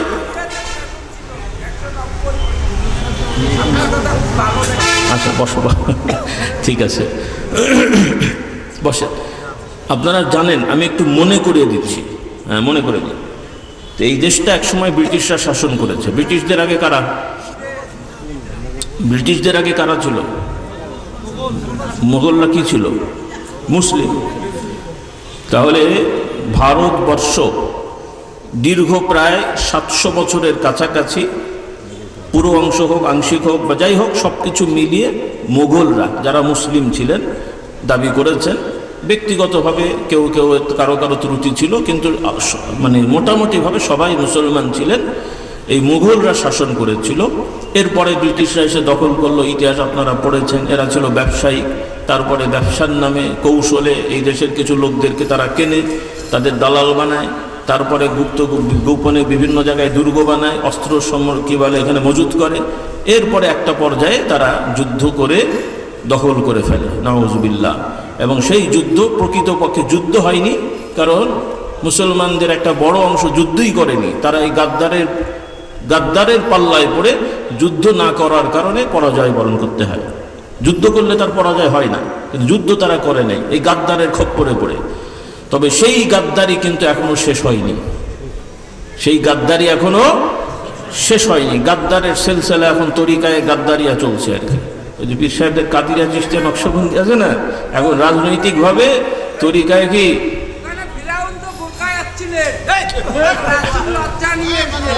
আচ্ছা আচ্ছা ওই শোনেন, আপনারা ওর সাথে বললে তো হবে না। একজন একটু বুঝদার, ওকে একটু বুঝিয়ে ভাজিয়ে বসান। ওর সাথে সবাই চিল্লালে তো সমস্যা। ঠিক আছে, একজন একটু চুপচাপ ওকে বুঝিয়ে বাজিয়ে বসান। তো ভাইরা, আমাদের যেমন অনেক তরিকা আছে না, কাদিরা চিশতিয়া নকশবন্দি, এখন রাজনীতির এখন বড় তরিকা চলছে, সেটা হচ্ছে তরিকায় গাদ্দারিয়া। কি বুঝলেন? তরিকায় গাদ্দারিয়া। কাকে বিশ্বাস করবেন? হ্যাঁ, ব্রিটিশরা যখন বুঝতে পারলো সশরীরে আর থাকা যাবে না, তারা অশরীরীয় আকৃতি নিল। তারা ঠিক দেশ থেকে চলে গেল, কিন্তু আমাদের মধ্যে এক দলকে তারা বিষাক্ত করে দিয়ে গেল। সেই বিষ এখনো চলছে। সাপ মেরে দিল, বিষ কিন্তু শরীরে রয়ে গেছে। বিষ থেকে মুক্ত হতে আমরা পারিনি। এখন ওই বিষ থেকে মুক্ত হওয়ার চেষ্টা করেন। যতদিন বিষ থেকে মুক্ত না হতে পারছেন, ততদিন ভাই এই স্বাধীনতার অর্জন হচ্ছে না। শুধু ভাগই হবেন, স্বাধীন কিন্তু হতে পারেন নাই। এটাও আমি বলে রাখি। শুনতে হয়তো কথাটা খারাপ লাগবে, প্রশাসন হয়তো ভিন্নভাবে চিন্তা করবেন। আমি কোনো খারাপ কথা বলছি না, কোনো বিদ্রোহের কথা বলছি না। আমি যেটা সত্য বাস্তব বলছি। ব্রিটিশ থেকে পাকিস্তান স্বাধীনতার জন্য হয়েছিল, কিন্তু স্বাধীন হতে পারে নাই। এখনো না পাকিস্তান স্বাধীন, না আবার পাকিস্তান থেকে আপনারা আলাদা হয়েছেন, না আপনারা স্বাধীন হয়েছেন। স্বাধীন হতে পারেন নাই। এক পরাধীনতার থেকে আরেক পরাধীনতায় যেতে হয়েছে আপনাদেরকে। এখান থেকে বের হয়ে আসতে হবে। আর এই বের হয়ে আসার জন্যে আগে আল্লাহর কাছে তওবা করে আল্লাহর গোলাম হতে হবে। যতদিন আল্লাহর গোলাম না হওয়া যাবে, ততদিন স্বাধীনতা অর্জন হবে না। কোনো পীর সাহেবের দায়িত্বের কথা আমি বলছি না, কোনো পীর সাহেবের ক্ষমতার কথা আমি বলছি না যে অমুক পীর সাহেব ক্ষমতা নিলে, অমুক হুজুর বা অমুক নেতা ক্ষমতা নিলে আপনারা স্বাধীন হবেন। কোনোদিনই হতে পারবেন না। আল্লাহর যতদিন আল্লাহর গোলাম হতে না পারবো, ততদিন দুনিয়ায় স্বাধীনভাবে বেঁচে থাকতে পারবেন না। এটা বিশ্বাস করতে হবে। আল্লাহর গোলাম হলে স্বাধীন হতে পারবেন। আল্লাহর গোলামি থেকে যতটুকু দূরে থাকবেন, ততটুকু আপনাকে শয়তান মানুষের গোলাম বানিয়ে ছেড়ে দেবে। আল্লাহ তাআলা আমাদের এই গোলামি থেকে হেফাজত করেন, আমাদেরকে আল্লাহর গোলাম বানিয়ে দেন। তবে আল্লাহর গোলাম মানে বিদ্রোহ করা না, আল্লাহর গোলাম মানি যা ইচ্ছা তা করা না। যে যত বেশি আল্লাহর গোলাম হবে সে তত বেশি মানুষের প্রতি সদয় হয়ে শান্তিকামী হবে। বলুন না সুবহানাল্লাহ। আমাদের মূল আদর্শকে মুহাম্মদ রাসূলুল্লাহ সাল্লাল্লাহু আলাইহি সাল্লাম। মুহাম্মদ রাসূলুল্লাহ সাল্লাল্লাহু আলাইহি সাল্লাম কয়জনকে গালাগালি করতেন? কথা বলে না। রাসূলুল্লাহ সাল্লাল্লাহু আলাইহি সাল্লাম তার বুঝ হওয়া থেকে ছোটবেলা থেকেই একদম ইন্তেকাল পর্যন্ত কয়জনকে গাল দিয়েছেন? হ্যাঁ, অন্যায়ভাবে থাপ্পড় দিয়েছেন, চড় দিয়েছেন, কিল দিয়েছেন, ঘুষি দিয়েছেন। এবার আপনি হুজুর নিজের দিকে চিন্তা করেন তো, হাতে তসবিহ থাকলেও এই তসবিহ টিপলেও কয়জনকে অন্যায়ভাবে চড় মেরেছেন দেখেন দেখি। মুখে মেসওয়াক ঘষছেন, বলেন তো কয়জনকে 14 গোষ্ঠী তুলে গাল দিয়েছেন সারাদিনে। আবার দাবি করছেন আমি নায়েবে নবী। মাশাআল্লাহ। কি তো নায়েবে নবী হলে নবী তো আর হওয়া যাবে না, নাউজুবিল্লাহ। নবীর মতন তো একটা আদর্শ থাকতে হবে নাকি? হ্যাঁ, মেসওয়াক ঘষবো আর মিথ্যে কথা বলবো, মেসওয়াক ঘষবো 14 গোষ্ঠী ধরে গাল দেবো, তসবিহ টিপবো আর কারণে অকারণে মানুষকে জালিম মানে ঘুষি মারবো বা মারধর করবো, এগুলো নায়েবে নবীর কাজ? এগুলো নায়েবে নবীর কাজ? এরপরে আনুগত্যতা থাকবে না, আমানতদারিতা থাকবে না। চাকরি করলে আমানতের ঠিক নাই, ব্যবসা করলে আমানতের ঠিক নাই। আল্লাহ রাসূল সাল্লাল্লাহু আলাইহি সাল্লাম চাকরি করেছেন না? রাসূলুল্লাহ সাল্লাল্লাহু আলাইহি সাল্লাম চাকরি করেছেন না করেননি? বেতনভুক্ত কাজ করেছেন না? কার কাছে? কার কাছে? তাও আবার নিজের স্ত্রীর কোম্পানি। সুবহানাল্লাহ। কার কাছে? হ্যাঁ, কি শিখলেন? স্বামী স্ত্রী, স্বামীর সম্পদে স্ত্রীর অধিকার আছে, স্ত্রীর সম্পদে সামান্যতম অধিকার স্বামীর নেই। সে হাদিয়া দিলে পাবেন, না দিলে কিচ্ছু পাবেন না। সুবহানাল্লাহ বলেন। এটা হলো জীবদ্দশা। আবার ভুল বুঝেন না, ইন্তেকাল করলে সেটা ওয়ারিশ হিসেবে একটা অংশ পাবেন, তো সেটা তো আপনি একা না। তাহলে রাসূলুল্লাহ সাল্লাল্লাহু আলাইহি সাল্লামের শিক্ষা। এরপরে রাসূলুল্লাহ সাল্লাল্লাহু আলাইহি সাল্লাম ব্যবসা করেছেন, কয়জনকে ঠকিয়েছেন? ঠকিয়েছেন কাউকে? এরপরে রাসূলুল্লাহ সাল্লাল্লাহু আলাইহি সাল্লাম শাসন করেছেন, কারো প্রতি অবিচার করেছেন? হ্যাঁ, আল্লাহ রসুলের বিচার। কোনো এক সাহাবী এক ইহুদির সাথে তার সমস্যা হয়েছে, রাসূলুল্লাহ সাল্লাল্লাহু আলাইহি ওয়াসাল্লামের কাছে বিচার নিয়ে এসেছেন। তো ওই মুসলমান মানে নাউজুবিল্লাহ, সে সাহাবী না, মানে মুসলিম দাবিদার ছিল, কারণ রাসূলুল্লাহর প্রতি ভুল ধারণা করলে ঈমান থাকে না এবং তাকে সেই শাস্তি পেতে হয়েছে। সংক্ষেপে বলছি, আপনারা ঘটনাটা জানেন, মনে আছে না? বলবো, মনে করে দিই। রাসূলুল্লাহ সাল্লাল্লাহু আলাইহি সাল্লামের কাছে এক মুসলিম নামধারী, সে তখন মুসলিম দাবি করেছে, একটা জিনিস নিয়ে বিচারে গেছে, সালিশ নিয়ে গেছে। আর বিচারটা হলো আরেকজন ইহুদি। কারণ আমরা জানি রাসূলুল্লাহ সাল্লাল্লাহু আলাইহি সাল্লামের সমাজে মদিনায় শরীফে সবাই কিন্তু রাসূলুল্লাহর সময় মুসলমান হয়ে যায়নি। রাসূলুল্লাহ সাল্লাল্লাহু আলাইহি সাল্লাম যখন মদিনায় আসলেন, মদিনার ক্ষমতা যখন তার হাতে হলো, তিনি সব অন্য ধর্মের লোকদেরকে কি বের করে দিয়েছেন নাকি? বের করে দিয়েছেন? বের করেননি। তাদেরকে প্রস্তাব দেওয়া হয়েছে, তোমরা যদি মুসলিম হও তাহলে তো মুসলমান হয়ে গেলে, আর মুসলিম না হলে তাহলে আমাদের এই একই এলাকায় থাকতে হলে আমাদের সাথে তোমাদের চুক্তি হতে হবে যে এই রাষ্ট্রের, এই সমাজের নিয়ম মানতে হবে। যারা মানতে রাজি হলো, রাজি হলো। ইহুদি 3টা গোষ্ঠী ছিল, তারা বললো আমরা রাষ্ট্রের আইন মেনে চলবো। কেউ যদি বাংলাদেশে এসে নাগরিক হতে চায় তাকে আইন মানতে হবে না? আপনি যদি আর এক দেশে যে নাগরিক হতে চান আইন মানতে হবে না? সেটা কি জুলুম? নিয়ম, নাহলে রাষ্ট্র চালাবেন কেমন করে? তাহলে এটা তো আন্তর্জাতিক এখনো স্বীকৃত, আর ওরা শিখেছেও আল্লাহর নবী থেকে। বলুন সুবহানাল্লাহ। এই আধুনিক রাষ্ট্র ব্যবস্থার মূল নীতি হলো যেটাকে আপনারা সবাই বলেন মদিনা সনদ, মুখে বলে ঠিকই কিন্তু কেউ বাস্তবে মানে না। আধুনিক রাষ্ট্রনীতি, আব্রাহাম লিঙ্কনের যে নীতিগুলো, এর ভালো দিকগুলোর অধিকাংশই দেখবেন ভালো করে, যারা যারা পড়েন না তো জানেন না। কোরআন শরীফের রাষ্ট্রনীতি, বিচার ব্যবস্থাপনা, রাসূলুল্লাহ সাল্লাল্লাহু আলাইহি ওয়াসাল্লাম বিচার ব্যবস্থাপনা, এগুলো যাদের জানা আছে, আর আব্রাহাম লিঙ্কনের গণতন্ত্রের যে বিভিন্ন বিষয়ের দেখবেন যে মৌলিক ভালো ভালো দিকগুলো, এগুলো ইসলামে অনেক আগে থেকেই আছে, নতুন করে আমাদের শেখার কিছু নেই। বলুন সুবহানাল্লাহ। তবে মাঝখানে যেহেতু তারা ইমানদার না, মুমিন না, তারা আবার তাদের অভিরুচি অনুযায়ী নিজেদের বিবেক যুক্তি দিয়ে আরও কিছু ওর সাথে অ্যাড করেছে। যেগুলো অ্যাড করেছে ওগুলোরই সাইড এফেক্ট আছে। ওগুলোর কি আছে? সাইড এফেক্ট আছে। খেতে মজা লাগবে কিন্তু 3 দিন পরে দেখবেন সাজা আছে। ওই যেমন আচ্ছা করে এই যে গ্রামগঞ্জে মরিচ ভর্তা করে খান, তারপরে কি শুরু হয়?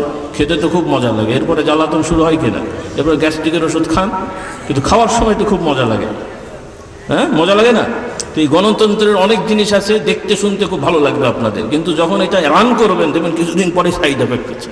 এই হচ্ছে এখন বহু দল, সেই দল হতে হতে এখন হুজুররাও দল, বাপ বেটাও দল, জামাই বউ দল, কি সবাই দল। আল্লাহ আমাদের হেদায়েত দান করুন। তাহলে এখন ভোটারকে এত দল হলে মানুষ ভোট দিতে হবে না, এখন হুজুরদের জন্য ফেরেশতা ভোটার লাগবে, কি বলেন? এখন যারা ধর্মনিরপেক্ষ দল এদেরকে আপনারা ভোট দেবেন, আর আমরা হুজুরদেরকে ইনশাল্লাহ ফেরেশতারা ভোট দেবে। সবে সাদেকের সময় বাক্স ভরে যাবে ইনশাল্লাহ। বলেন ইনশাল্লাহ? কি তাই হবে তো নাকি? তার কে কাকে ভোট দেবে? এই যে উন্মাদনা, যেন মনে হচ্ছে যে রাজনীতি দলই মানে মনে হচ্ছে যেন এক একটা মুদিখানা আর কি। আমার হুজুরের একটা মুদিখানা, উনি হুজুর কিনতে থাকবে আর আমার লাভ হবে। এটা কি কোনো নিয়ম হলো? এগুলো কি ধরনের পাগলামি হচ্ছে? শুনতে হয়তো খারাপ লাগবে, বড় বড় বুজুর্গরা করছেন, হ্যাঁ তারা ভালো মানুষ, কিন্তু কি থিউরিতে তারা এগুলো বলেন বা করেন আমার তো মাথায় আসে না বাবা। এখন যাই হোক, মনে হবে আমি পাগল, হয়তো তো হোক, আর কি করার আছে। আল্লাহ আমাদের হেদায়েত দান করুন। এগুলো ইসলামী রাষ্ট্রনীতির মধ্যে পড়ে না। ইসলামের স্বতন্ত্র রাষ্ট্রনীতি আছে রে বাবা, আমাদের ধার করতে হবে কেন? আমাদের খাওয়ার নীতি আছে না নাই? আমরা কি খাবো না খাবো আমেরিকার থেকে শিখতে হয়? আমরা কিভাবে গরু ছাগল জবাই করবো আমেরিকা থেকে শিখতে হয়? আমরা কিভাবে বিয়ে শাদী করবো, দেনমোহর ঠিক করবো আমেরিকা থেকে শিখতে হবে? তাহলে আমরা কিভাবে রাষ্ট্র চালাবো আমেরিকা থেকে শিখতে হবে, রাশিয়া থেকে শিখতে হবে, চীন থেকে শিখতে হবে। মুসলমানদেরকে বলছে, অন্যদের বাবা আপনাদের তো শিখতে হবে, কারণ আপনাদের তো কোনো মাথামুন্ডু নেই। কিন্তু আমরা যারা মুমিন মুসলিম, আমাদের কোরআন সুন্নাতেই সব কিছু পর্যাপ্ত পরিপূর্ণ রয়েছে, বলি আলহামদুলিল্লাহ। আর যেগুলো আন্তর্জাতিকভাবে ভালো লাগছে, ভালো দেখছেন, ওই ভালোরও মানদণ্ড কোরআন সুন্নাহ। তারা ঈমান আনে নাই, নামাজ পড়ে না, রোজা রাখে না, বা আখিরাত বিশ্বাস করে না, কিন্তু কোরআন হাদিসের এই আইনগুলো তারা বোঝে যে এই আইন মানলে আখিরাত হোক আর না হোক অন্তত দুনিয়া আমরা ভালো থাকবো। এজন্য তারা অমুসলিম হলেও তাদের বিচার ব্যবস্থাপনার একটা বড় অংশই তারা ন্যায় বিচার করে। হয়তো শাস্তির ধরন আলাদা হতে পারে, কিন্তু বিচারটা ন্যায় করে যে যে অপরাধী হবে তার শাস্তি হবে, নিরপরাধীকে কখনোই রাষ্ট্র কর্তৃক বিরক্ত করা হবে না, কখনো করলেও তাকে সরি বলা হয়। কি উন্নত বিশ্বে তাই নয় কি বলেন? আর আমরা কি করে বেড়াচ্ছি? টুপি মাথায় দিয়েও যে বিচার করে সেও আবার দেখা যায় বান্ডিলের উপরে নির্ভর করে বিচার করে, আবার সাক্ষীও দিচ্ছে, দাড়িওয়ালা মিথ্যে সাক্ষী দিচ্ছে, আবার তদন্ত রিপোর্টও হচ্ছে, একজন দেখা যাচ্ছে জব্বাওয়ালা, সেও আবার মিথ্যে রিপোর্ট দিয়ে বসে আছে। এগুলো কি মুসলমানের কাজ?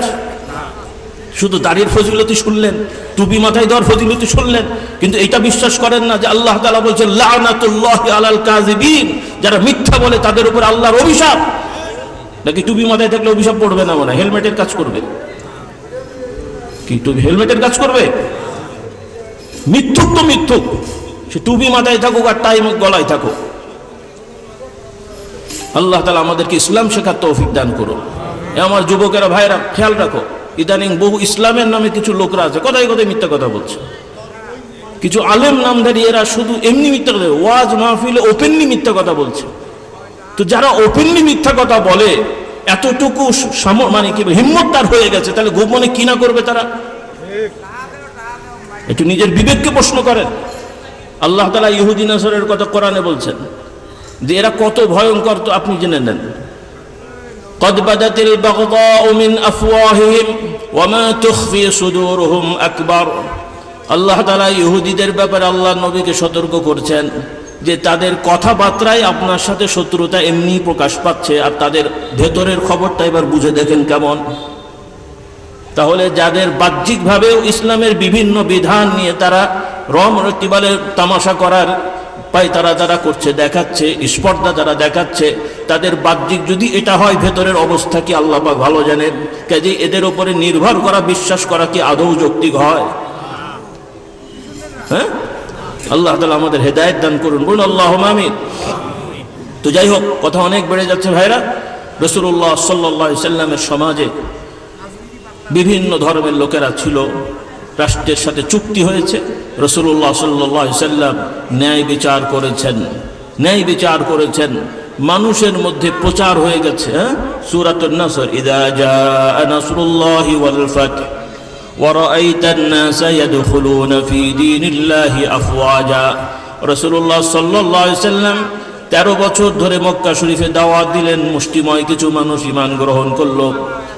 এরপরে মক্কা শরীফে যে রাসূলুল্লাহ, মক্কা শরীফ থেকে মদিনা শরীফে যে রাসূলুল্লাহ সাল্লাল্লাহু আলাইহি ওয়াসাল্লাম দাওয়াত দিলেন হিজরতের পরে, এরপরে মদিনা শরীফে রাসূলুল্লাহ সাল্লাল্লাহু আলাইহি ওয়াসাল্লাম যখন সামাজিকভাবে আল্লাহর আইন কানুন বাস্তবায়ন শুরু করে দিলেন এবং মানুষ জানতে থাকলো যে আল্লাহর নবী মুহাম্মদ সাল্লাল্লাহু আলাইহি ওয়াসাল্লাম শুধু তার অনুসারী নয়, তাকে যারা অনুসরণ করে না কিন্তু সমাজে আইন মেনে চলছে তার প্রতিও তিনি কখনো বৈষম্য করেন না।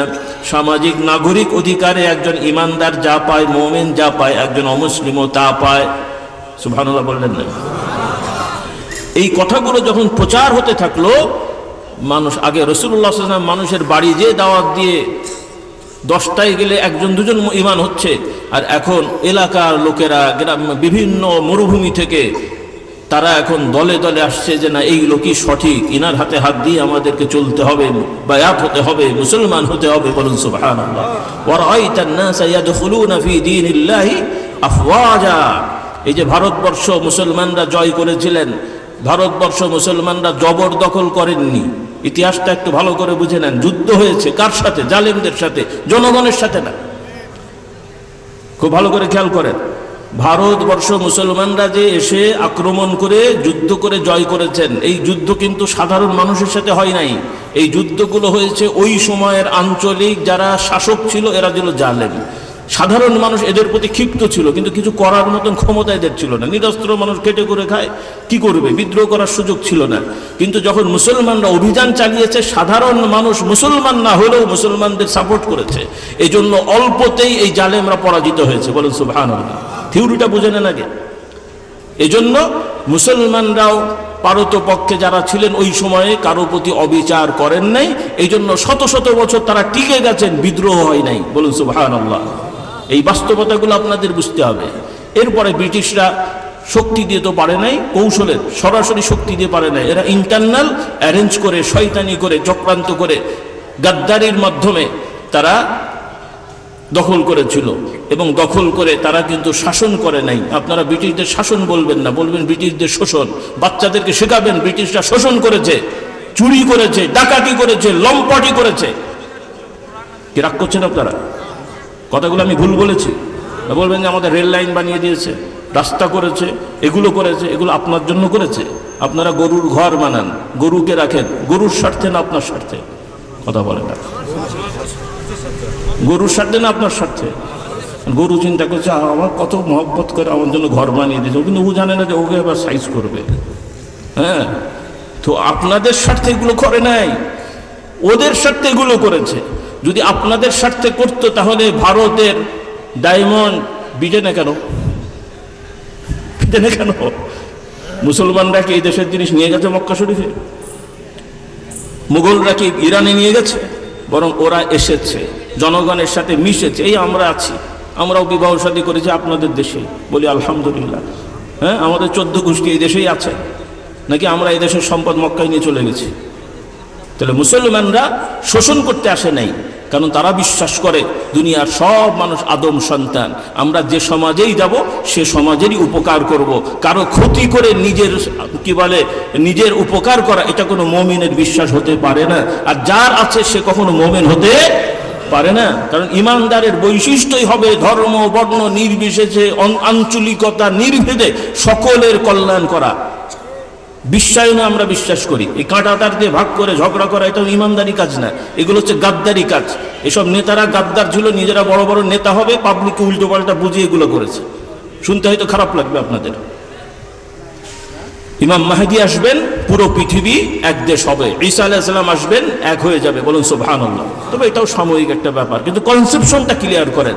আমরা পৃথিবীর যেখানেই থাকি ইনসাফ করব, যেখানেই থাকি যাদের সাথেই চলি কারো প্রতি অবিচার করব না। যে ধর্মেরই হোক আমার বিশ্বাস হবে সেও আদম সন্তান, আমার ভাই। তবে সে বোঝে না, জানে না অন্য ধর্ম বা ভুল আছে, আমি তাকে শুধরাবো যেন সে জান্নাতে যেতে পারে। তার সাথে আমার কোনো শত্রুতা নেই, কাউকে আমরা ঠেলে জাহান্নামে পাঠানোর ইচ্ছা করি না। বরং কেউ জাহান্নামে যাচ্ছে, আমরা টেনে জান্নাতে আনার চেষ্টা করি। বলুন সুবহানাল্লাহ। এই নীতিগুলো আমাদের ঠিক রাখতে হবে। কিন্তু এখন আমাদের যুবক কিছু আছে, এদেরকে মেরে জাহান্নামে পাঠাবো, এতগুলো সাইজ করব, এগুলো করে মুসলমানের কথা না, এগুলো ইমানি কথা। শুনতে আমার যুবকরা মনে করছে খুব ইমানি জজবা। এগুলো ইমানি জজবা না, এগুলো শয়তানি ওয়াসওয়াসা। এগুলো ইমানি জজবা না, আমি স্পষ্ট বলছি, এগুলো ইমানি জজবা না। ওর হয়তো মন ভালো, কিন্তু এগুলো শয়তানের ওয়াসওয়াসা। যেমন একজন বারবার রুজু করে, ইমানি জজবা না। একবার রুজু করে যাওয়ার কিছুক্ষণ পর মনে হলো ঠ্যাংটা মনে হয় ধোয়া হয়নি, আবার রুজু করছে। এটা কি ইমানি জজবা না ওর ওয়াসওয়াসা? বলেন তো, কথা বলে নাকি? আপনি চিন্তা করছেন বারবার রুজু করে এর ইমান খুব মজবুত নাকি? বারবার রুজু করে এটা ইমান মজবুত না, এর হয় পাগলামি আছে নাহলে ওয়াসওয়াসা আছে। তো এই ফালতু কথা বলা এটা ইমানি জজবা না। যখন লাগবে রে বাবা তোমাদেরকে খুঁজে পাওয়া যাবে না, হয়তো আমরাই বুড়োরা থাকতে হবে, এবং ছিলামই আমরা। তোমরা কোথায় ছিলে? ব্রিটিশদের বিরুদ্ধে সৈয়দ আহমদ বেরলভী রহমতুল্লাহ যুদ্ধ করেছে। তোমাদের কোন নেতা যে সংগঠন কয়জন যুদ্ধ করেছে দেখাও আমাকে। ব্রিটিশদের বিরুদ্ধে সৈয়দ আহমদ বেরলভী যুদ্ধ করেছেন। ফুরফুরা শরীফ জেহাদ করে এটা জয় করা হয়েছে। সেই আজকে থেকে 750 বছর আগে আমাদের পূর্বপুরুষরা মুশরিকদের সাথে জেহাদ করে এখানে বিজয় ঘোষণা করেছেন মুসলমানদের পক্ষে হয়ে। সেই সময়ে আপনার দিল্লি থেকে, শাসন থেকে তারা এসেছিলেন। বলুন সুবহানাল্লাহ। কাজেই আমরা মুখে বড় বড় কথা বলার আমাদের শিক্ষা না। আমাদের শিক্ষা যখন যা লাগবে তাই করতে হবে, যা পারবো না তা বলবো না, এবং যা বলবো তা করে ছাড়বো। কি বলেন? গায়ের জন্যই মরেন নেই বড় বড় কথা, এরপরে খুঁজে পাওয়া যায় না।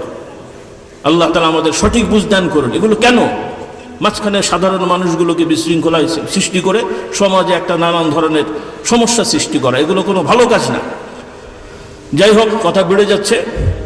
আমার যুবকদের বলি, মা বোনদের বলি, আসুন আমরা জান্নাত জাহান্নামের ফয়সালাটা বুঝে যায়। জাহান্নাম থেকে মুক্তির জন্য ঈমানকে মজবুত করতে হবে। রাজি আছি? আলহামদুলিল্লাহ, রাজি তো? ঈমান মজবুতের জন্যে আমাদের যে কথাগুলো বললাম, আল্লাহর নবীর ভালোবাসা, সাহাবায়ে কেরামদের ভালোবাসা অন্তরে রাখতে হবে। তাদের ব্যাপারে কোনো কুধারণা রাখা যাবে না, তাদের বিষয়গুলো বুঝতে হবে। আর সাহাবাদের আদর্শ মোতাবেক আল্লাহর নবীকে সাহাবারা যেভাবে মেনেছেন, রাসূলুল্লাহ সাল্লাল্লাহু আলাইহি ওয়াসাল্লামের পরে আবু বকর, ওমর, ওসমান, আলী, খোলাফায়ে রাশিদিন, সাহাবায়ে কেরাম, তারা যেভাবে রাষ্ট্র পরিচালনা করেছেন সেই আদলেই আমাদেরকে সামনের দিকে অগ্রসর হতে হবে, চেষ্টা করতে হবে। এই সমাজে যারা রাষ্ট্রের সাথে সম্পৃক্ত আছেন তাদেরকে দাওয়াত দিতে হবে, নসিহত করতে হবে। শুধু নামাজের দাওয়াত না, শুধু রোজার দাওয়াত না, প্রশাসনের যারা কর্মকর্তা আছেন, রাষ্ট্রের যারা কর্ণধার আছেন, বিভিন্ন রাজনৈতিক দলের যারা নেতারা আছেন, তাদেরকে নামাজ রোজার পাশাপাশি তারা যেহেতু এই কাজগুলোর সাথে সম্পৃক্ত থাকবেন বা আছেন, তাদেরকেও বলতে হবে আপনি একজন মুসলমানের সন্তান, আপনার খাওয়া যেমন ইসলামের খাওয়ার। কারণ কোনো মুসলমানই বাড়িতে গরু খায় আর পার্লামেন্টে গেলে কি বলে সেখানে শুয়োর খায়, এমন কি আছে ভাই? না, সামনে হবে মনে হচ্ছে। কারণ উনি বাড়িতে থাকলে মুসলমানের সন্তান, মসজিদে গেলে মুসলমানের সন্তান, মাহফিলে আসলে মুসলমানের সন্তান। কাজে মাহফিলের খানা হতে হবে গরু ছাগল দিয়ে, বাড়ির খানা হবে গরু ছাগল দিয়ে। আর পার্লামেন্ট যেহেতু এটা গণতান্ত্রিক পদ্ধতি, ধর্মনিরপেক্ষ নীতিতে আপনারা চলেন, পার্লামেন্টের খাবারে আমেরিকার শুয়োর দিয়ে বিরিয়ানি করলে মনে হয় সমস্যা নেই, আর সেটা আপনারা খেতে পারবেন।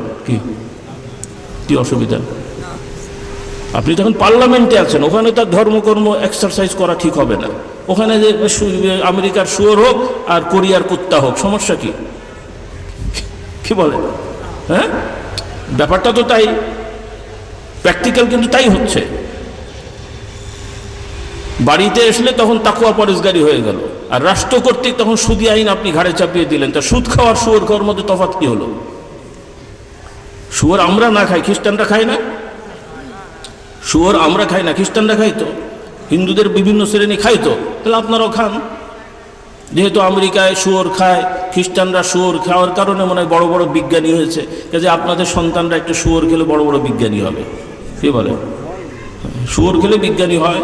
তারপরে কোরিয়ানরা কুত্তা খায়, সেজন্য তারা বড় বড় মিসাইল তৈরি করতে পেরেছে, আপনারাও তাই পারবেন সম্ভবত। কি বলে? চাইনিজরা সাপ খায়, এজন্য খুব তাদের ব্রেন খুব ভালো হয়। আপনার ছেলেরা সাপ খাওয়াবেন, ব্রেন খুব ভালো হবে, তাই তো নাকি? তাহলে কুকুর, শুয়োর, বিড়াল যেমন আমরা খাই না, ওখানে যেমন আল্লাহকে ভয় করি, ব্যবসা নীতিতেও সুদ বাদ দিয়ে শরিয়া ভিত্তিক ব্যবসা করা, নয় ছয় করবো না, মানুষকে ঠকাবো না, পণ্য বিক্রি করে লাভ করা, এগুলো হচ্ছে ইসলামী সিস্টেম। কারণ কিছু লোকেরা গুলিয়ে ফেলেন, তারা ইসলামী নিয়ম না মানার জানার কারণে তারা মনে করেন যে ওইটা আর এটার মধ্যে তফাৎ কি, বলেন নাউজুবিল্লাহ, যে আমরা তো জোর জুলুম করছি না, উনি তো কি বলে নিজের ইচ্ছাই তো আমাকে দিচ্ছেন, নাউজুবিল্লাহ।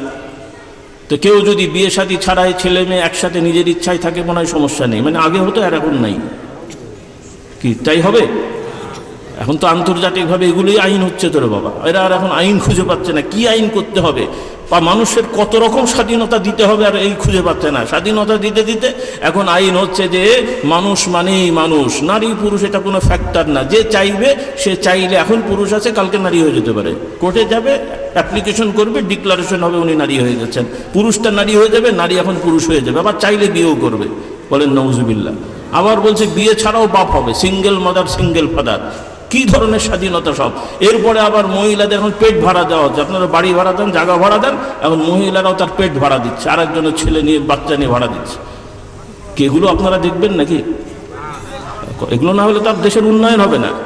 কারণ দেশের কর্মসংস্থান বাড়াতে হবে, আমার এই যুবক যুবতী বেকারত্ব আছে, বেকারত্ব দূর করতে হবে, সেজন্য দেশের মানুষ যেন কল্যাণ হয়, আমাদের ছেলেরা যেন খুব জ্ঞানী বুদ্ধিমান হয়, সেজন্য আমাদের দেশের সরকাররা মাদক নিয়ন্ত্রণের জন্যে এই দেশেই এখন মাদক কি বলে মদের কারখানা করে দিয়েছে, নিয়ন্ত্রণের জন্য, তো নাকি কথা বলেন না? আর কারখানা খুঁজে পেলেন না। বুঝলাম কিছু খ্রিস্টান ইহুদি তাদের বক্তব্য যে অন্য ধর্মের কিছু লোক খায়, আচ্ছা ও যদি একান্তই নাউজুবিল্লাহ, আমি তো এটা বলতেই পারি না, কথার কথা ওদের যুক্তি অনুযায়ী সেটা নাই, বাইরে থেকে এসে ওদেরকে সরবরাহ দেন, কিন্তু এই দেশের 90% মানুষ মুসলমান, আমার এই দেশে বাংলাদেশে কেন মদের কারখানা করতে হবে? এদেশে কেন পতিতালয়ের কি বলে আপনার অনুমতি দিতে হবে? আর দিলেও সেটা মুসলমানদের সন্তানদের জন্য কেন? আল্লাহ তাআলা আমাদের এই বুঝগুলো দান করুন। এগুলো শুধু অপরাধ না, কারণ এগুলোকে হালকা করে দেখা মানেই তার ঈমান নেই। এখানে কোনো হুজুরের ফতোয়ায় তো বাবা কিয়ামতে কাজ হবে না। আল্লাহ তাআলা অন্তর দেখছেন, যারা এই সমস্ত কাজের সাথে লিপ্ত, নিজের বিবেককে প্রশ্ন করেন, কিয়ামতের ময়দানে আল্লাহ তাআলার কাছে কি জবাব দেবেন আপনারা? সাধারণ মানুষের তার দোষ নেই, কারণ আপনারা আমরা সাধারণ মানুষ, আমাদের উপরে জোর করে চাপিয়ে দিলে কোনো নিয়ম আমরা অন্তর ঠিক রাখলেও ইনশাআল্লাহ আল্লাহ তাআলার কাছে আমরা আশাবী হব না, কিন্তু যারা চাপিয়ে দেবে তারা ছাড় পাবে না, এটা বিশ্বাস করতে হবে। তবে আপনাকে আমাকেও ইজি গোয়িং হওয়া যাবে না, পারতপক্ষে এই ধরনের কোনো সিস্টেমের মধ্যে যাওয়া যাবে না। ব্যবসা করেন, কিছু নিয়ম শিখে নেন, কারণ বাংলাদেশের আইন জটিল আইন, জটিল আইন, মানুষের বানানো আইন, তো যখন যে আসে তার নিজের স্বার্থে আইন বানায়, পুরুষ বানালে পুরুষের সাথে, নারী বানালে নারীদের সাথে, এরপরে ঝগড়া থাকলে তো আরও বেশি। কারণ যেই মহিলা তার স্বামীর সাথে গণ্ডগোল, উনি যদি আইন বানায় তো পুরুষদের তো সাইজ করবেই, আর যেই পুরুষের স্ত্রীর সাথে গণ্ডগোল আছে উনি আইন বানালে তো মহিলাদের সাইজ করবেই, কি বলেন? এটাই স্বাভাবিক। এরপরে যে দল যখন আসবে আরেক দলকে সাইজ করার জন্য আইন বানাবে, তো এগুলোই হয়েছে, দীর্ঘদিন সাইজ করার আইন হয়েছে, পাবলিকের কল্যাণে কোনো আইন হয় নাই। কাজে আমাদেরকে আল্লাহর আইনে যখন ফিরে যাবেন, আল্লাহ তাআলা স্পেসিফিক কোনো কিছু বিষয়কে কারো উপরে ছেড়ে দেন নাই, নিজে অর্ডার দিয়েছেন, বলুন সুবহানাল্লাহ। জাহিলি যুগে, যেই যুগে মানুষ তার মেয়ে সন্তানদেরকে হত্যা করেছে, অধিকার দেওয়া তো অনেক পরের কথা। এরপরে স্বামী স্ত্রীর যে মৌলিক আমাদের ইসলামের যে নিয়মতান্ত্রিকতা, এগুলোর কোনো নিয়মতান্ত্রিকতা ছিল না, যা ইচ্ছা তাই করেছে, মুখেও আনা যায় না, তাদের কোনো বাদ বিচার ছিল না, খালা মামি চাচি এগুলো কোনো বাদ বিচার ছিল না, এই ধরনের তাদের স্বভাব ছিল। সেই সমাজের মানুষগুলোকে আল্লাহ তাআলা হুকুম দিচ্ছেন, বলুন সুবহানাল্লাহ। ঈমান তারা আনলো, মুসলমান হলো, বিবাহ শাদীর বিধান করে দিলেন, বিবাহের বিধান দিলেন। এরপরে আল্লাহ তাআলা সম্পত্তির বিধান দিয়ে দিলেন। আল্লাহ তাআলা ঘোষণা করে দিলেন, কোনো মানুষ মারা গেলে, বাবা মা মারা গেলে, আত্মীয় স্বজন মারা গেলে, তারা যে সম্পত্তি রেখে যাচ্ছে, এই সম্পত্তির মধ্যে তোমাদের পুরুষদেরও যেমন অধিকার থাকবে, তোমাদের মেয়েদেরও তেমন অধিকার থাকবে, বলুন সুবহানাল্লাহ। আল্লাহ তাআলা কোরআনে হুকুম দিয়ে দিলেন, এগুলো এমনি এমনি হয় নাই, কথাগুলো একটু খেয়াল করেন। আল্লাহ রাব্বুল আলামিন বলেন, লিররিজালি নসীবুম মিম্মা তারাকাল ওয়ালিদানি ওয়াল আকরাবুন ওয়ালিন-নিসাই নসীবুম মিম্মা তারাকাল ওয়ালিদানি ওয়াল আকরাবুন। বাবা মা আত্মীয় স্বজন যে সম্পত্তি রেখে যায়, সেই সম্পত্তির মধ্যে তোমাদের মধ্যে পুরুষদের অধিকার আছে, ওইভাবে নারীদেরও অধিকার আছে। আল্লাহ তাআলা আবার হুকুম করে দিলেন যে অধিকারটা কেমন হবে। মিরাসি আইনে সম্পত্তি রেখে গেলে বাবা মা পুরুষ যা পাবে তুলনামূলক সন্তান হলে পুরুষ যা পাবে সেই থেকে নারীরা অর্ধেক পাবে। কতটুকু? এটা নিয়ে অনেকের ভুল বোঝাবুঝি আছে।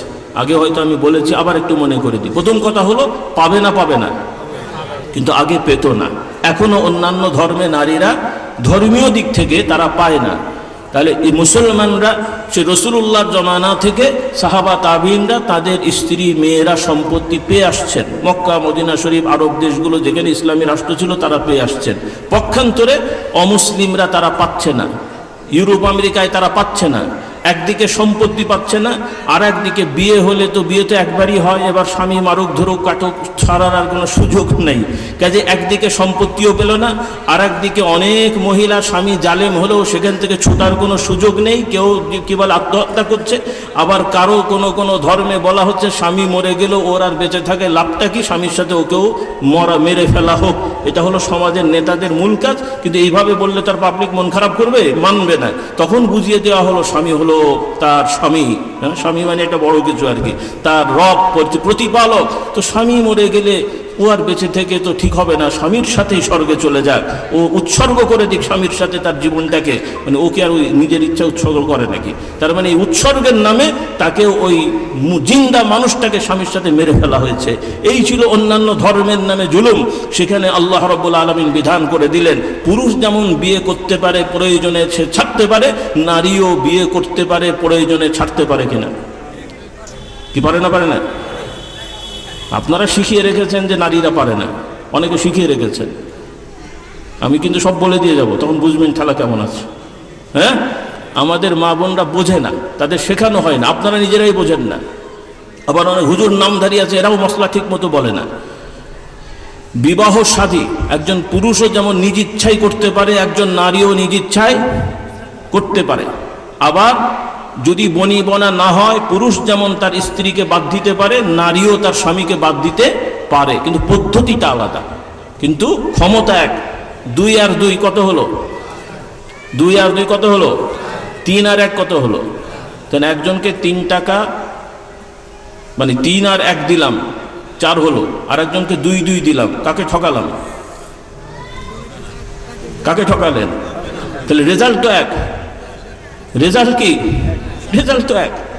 কাজেই ওই মহিলাপন্থী যারা আছেন, নারীবাদী, তারা বলছে যে নারীদের অধিকার নাকি দেওয়া হয় নাই, নাউজুবিল্লাহ পড়েন।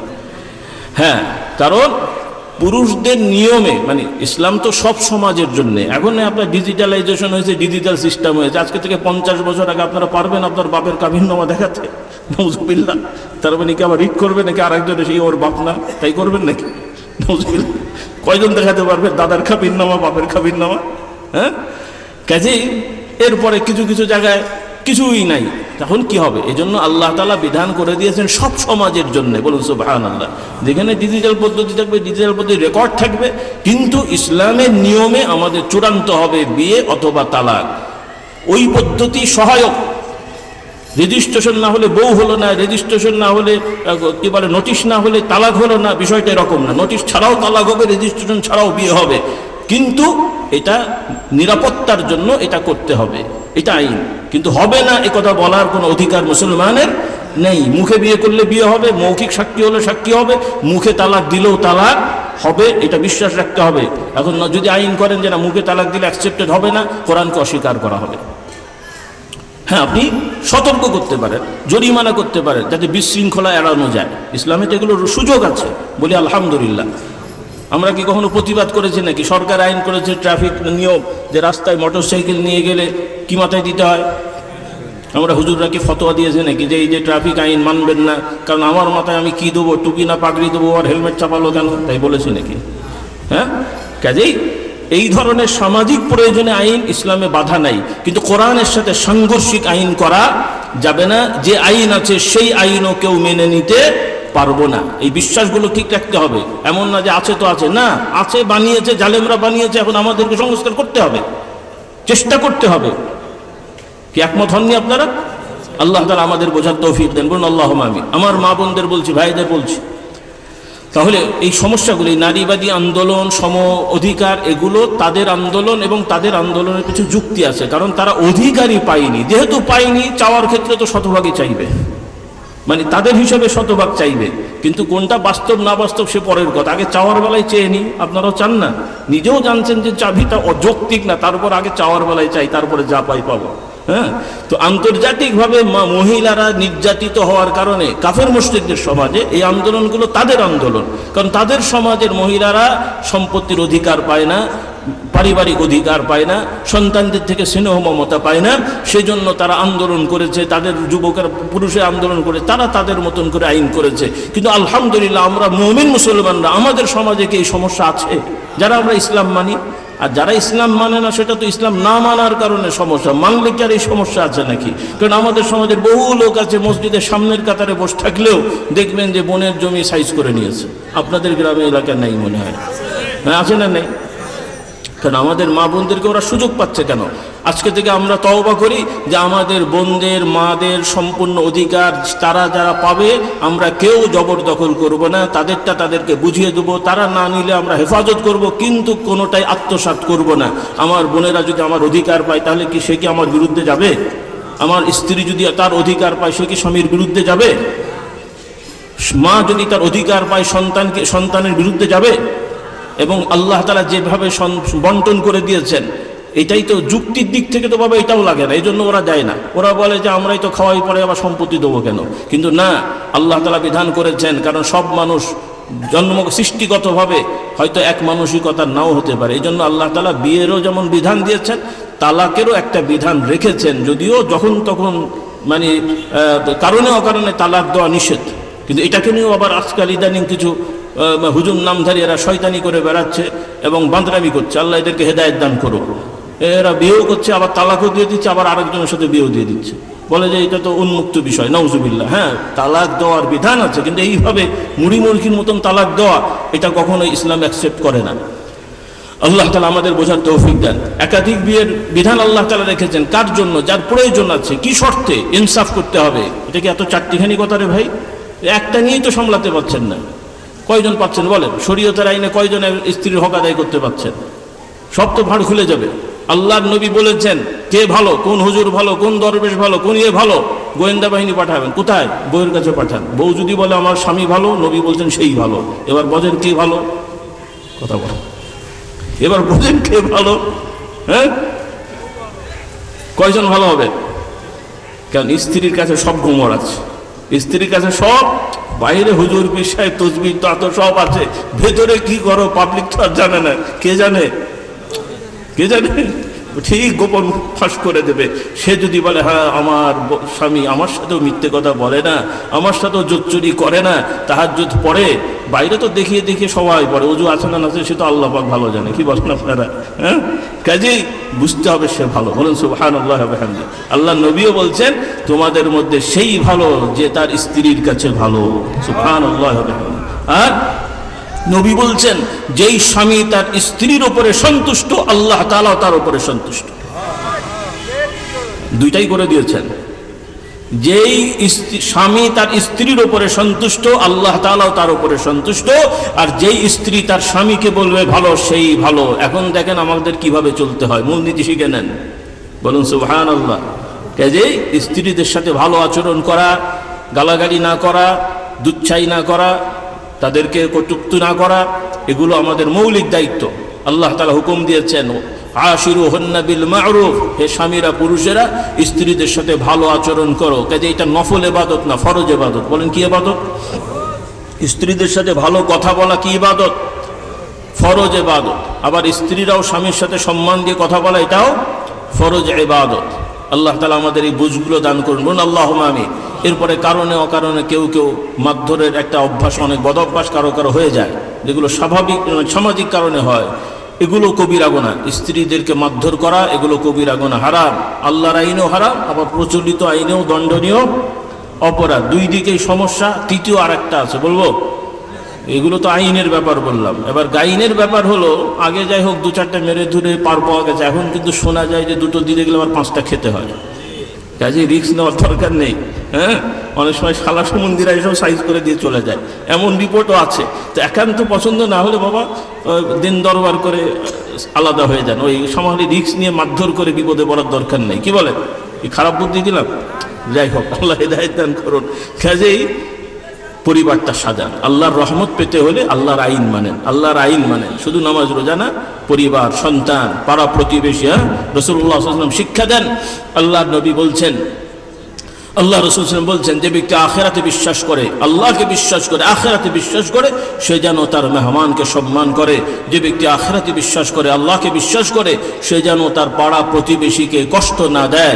যে ব্যক্তি আল্লাহকে বিশ্বাস করে, আখিরাতে বিশ্বাস করে, সে কথা বলার দরকার হলে সে যেন ভালো কথা বলে, আর না হলে কি থাকে? চুপ থাকে। এই তিনটা নীতি, সামাজিক নীতি মেনে চলেন।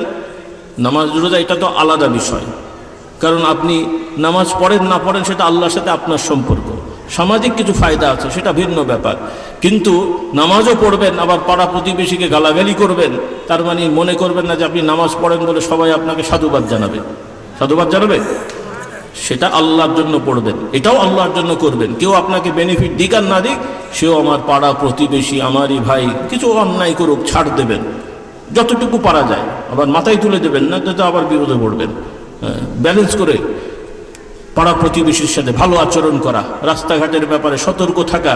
অনেক সমস্যা আমাদের কানে আসে, রাস্তা বন্ধ করে দেয়, জায়গা দিতে চায় না, হাঁটতে দিতে চায় না, এরকম জটিলতা আছে না? নেই?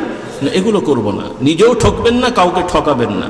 তবে ঠকবেন না, ঠকাবেন না, মিল করে নেবেন। আওয়াজ বদল করেন, বিক্রি করেন, আপনি ঠকবেন না, কিন্তু কাউকে আটকে রাখবেন না, কাউকে সুযোগ নিয়ে বেশি লাভ করার চিন্তা করবেন না। অনেক সময় দেখা গেছে আপনার জমিটা সামনেও, বেটার জমিটা পেছনে, অবান্তর জমির দাম চেয়ে বসলেন, তাকে পেয়ে বসলেন আর কি, সোজা কথা। এটা ইমানদারের কাজ হবে না। আপনি আপনার হক নেন, প্রাপ্য নেন, কিন্তু পেয়ে বসা বা যেটাকে বলা হয় ঠেকিয়ে কখনো কারো কাছ থেকে সুযোগ সুবিধা নেওয়া, এটাও ওয়ান কাইন্ড অফ কি, পিস্তল ধরার মতন। হ্যাঁ, কি বল, পিস্তল ধরে অনেক সময় আদায় করে না, এটা এক ধরনের চাঁদাবাজি। মানে ও বেচারা এখন বিপদে পড়ে গেছে, আমিও পেয়ে বসলাম, ওর থেকে যত আদায় করা যায়। এটা ঠিক না, এটা ঠিক না। ইনসাফ ভিত্তিক মুসলমানের যা হবে ইনসাফ। ইন্নাল্লাহ ইয়া'মুরুকুম আন তু'আদ্দু ওয়া ইযা হাকামতুম বাইনান নাস আন তাহকুমু বিল আদল। আদালত, এই যে আদালত, কোরআনের আয়াত থেকে আদালত হয়ে গেছে। কারণ এর আগে তো আদালতই ছিল না রে ভাই। কোরআন বলছে আদালত, কিন্তু আজকাল আমরা মুসলমানরা আদালতকে আর আদালত রাখি নেই, আদালতকে এখন জুলুম বানিয়ে ফেলেছি। আল্লাহ তাআলা আমাদের হেদায়েত করুক, বলুন আল্লাহুম্মা আমিন। তো অনেক বেশি কথা বলে ফেললাম, আর কথা বাড়াতে পারছি না। মূল কথায় আসুন। আমাদের মূল যেটা শুরু করেছিলাম, এগুলো সব জান্নাত জাহান্নামের ফয়সালার ব্যাপার। কারণ এগুলো সব বিচার হবে, সব বিচার হবে। শুধু আল্লাহ তাআলা লেবাস দেখবেন না, শুধু টুপি, দাড়ি, পাগড়ি, জুব্বা, ঈদের নামাজ, কোরবানি, এগুলো শুধু না। আপনার অন্তরের খবর, সামাজিকতা, রাষ্ট্রনীতি, সব আল্লাহ তাআলা দরবারে যাবে। কবে, কোন সময়, গোপনে, প্রকাশ্যে কি বলেছি, সব আল্লাহ তাআলার কাছে জানা আছে। আপনি আমি বলে ভুলে গেলেও আমার আল্লাহ ভোলেন না। আল্লাহ তাআলার কাছে সব সংরক্ষিত আছে। আল্লাহ তাআলা বলেন, ওয়ানাদাউল মাওয়াজিনাল কিসতা লিয়াউমিল কিয়ামাহ ফালা তুজলামু নাফসুন শাইআ ওয়া ইন কানা মিসকালু হাববাতিন মিন খারদালিন আতাইনা বিহা ওয়া কাফা বিনা হাসিবিন। আল্লাহ তাআলা বলছেন, কিয়ামতের ময়দানে আমি ইনসাফ, আদালতের মাপযন্ত্র প্রতিষ্ঠা করব, কারো প্রতি অবিচার করা হবে না। অনুকণা পরিমাণও যে যা করবে সেগুলো তোমাদের সামনে প্রকাশ করে তোমাদের সামনে বিচারের ব্যবস্থা করা হবে। বলুন সুবহানাল্লাহ। এবং এগুলোর ক্ষেত্রে আল্লাহ তাআলা বলছেন, আমি একাই যথেষ্ট। সুবহানাল্লাহ বলেন। ফেরেশতাদের উপর নির্ভর করতে হয় না, আমাদের হুজুর পীর সাহেব, মাওলানা মুফতি সাহেবের উপর নির্ভর করতে হয় না। এই জন্যই তো আপনারা বেঁচে গেছেন। আমাদের উপরে কিছু দায়িত্ব দিলে আর কারো জান্নাতে ঢোকা লাগতো না। কি বুঝলেন? হুজুরদের যা অবস্থা, আর যদি গেটে যে হুর দেখে ফেলতো আর আপনার ঢোকা লাগতো না। আল্লাহ তাআলা আমাদেরকে দায়িত্ব দেন নাই, বলি আলহামদুলিল্লাহ। কি রাগ করলেন নাকি? রাগ করলেন? আল্লাহ তাআলা বলছেন, ফয়সালা আমিই দেবো, হিসাব আমিই রাখবো। ফেরেশতারা ফেরেশতাদের রিপোর্ট করবে। আল্লাহ বলবেন, তোমরা সব পারোনি, আমার বান্দার কিছু আমল আমার কাছে আছে, তোরা জানিস না। সুবহানাল্লাহ বললেন না? ফেরেশতারা সারা জীবন করছে, বেচারারা ওনার মতো ওনারা রিপোর্ট করছে। কিন্তু অনেক জিনিস আপনার আমার আমল, নিজে অপরাধ করেও ভুলে গেছেন, ভালো করেও ভুলে গেছেন, কিন্তু আমার রব বলে না। কিয়ামতে আল্লাহ তাআলা মনে করে দেবেন, হ্যাঁ তুই এই ভালো কাজটা করেছিলি। তখন আপনার মনে হবে করেছিলাম, আপনারও মনে নেই। আল্লাহ বলবেন, এই কাজের ওসিলায় মাফ করে দিলাম। সুবহানাল্লাহ, আল্লাহু আকবার। আল্লাহ আল্লাহ তাআলা বলেন ওয়াকাফা বিনা হাসিবিন। এই যে তরিকার সবক আল্লাহু হাজিরি আল্লাহু নাজিরি আল্লাহু মাই, এই সবক যার মধ্যে থাকবে সে পৃথিবীর যে অঞ্চলে যেখানেই থাকুক না কেন দুনিয়ার কাউকে তাকে পাহারা দেওয়া লাগবে না, সে জানে আমার পাহারাদার কে। পাহারাদার কে? এইরকম মানুষ তৈরি করতে পারলে হেদায়েত আল্লাহ তাআলা দেবেন। এই মেহনত যদি আমাদের থাকে তাহলেই ভাই কোরআনের আলোর স্বপ্ন দেখেন। আর এই জোচ্চর বাটপার মিথ্যাবাদী আমানত খেয়ানতকারী এদেরকে দিয়ে কোরআনের আলো জ্বালানো স্বপ্ন দেখা মানে দুঃস্বপ্ন করা। আল্লাহ আমাদের হেদায়েত দান করুন, হেদায়েত দান করুন। এই জন্য শিক্ষা প্রতিষ্ঠানগুলো পরিচ্ছন্ন করেন, পরিচ্ছন্ন করেন। মেয়েদের ছেলেদের প্রতিষ্ঠান আলাদা করেন, আলাদা করেন। নতুন করে জমি জায়গা কিনে বিল্ডিং দরকার নেই, টাইমিং করে দেন, শিফটিং করে দেন। এক শিফট মেয়েদের, এক শিফট ছেলেদের, শিফট করে ছেলে মেয়েদের শিক্ষা ব্যবস্থা আলাদা করেন। শিক্ষকদেরকে একদম যাচাই বাছাই করে শিক্ষকতা দেন। কোনো মাদক দ্রব্য সেবনকারীকে কোনো শিক্ষক রাখা যাবে না, যে ধর্মেরই হোক। কি রাগ করছেন আপনারা?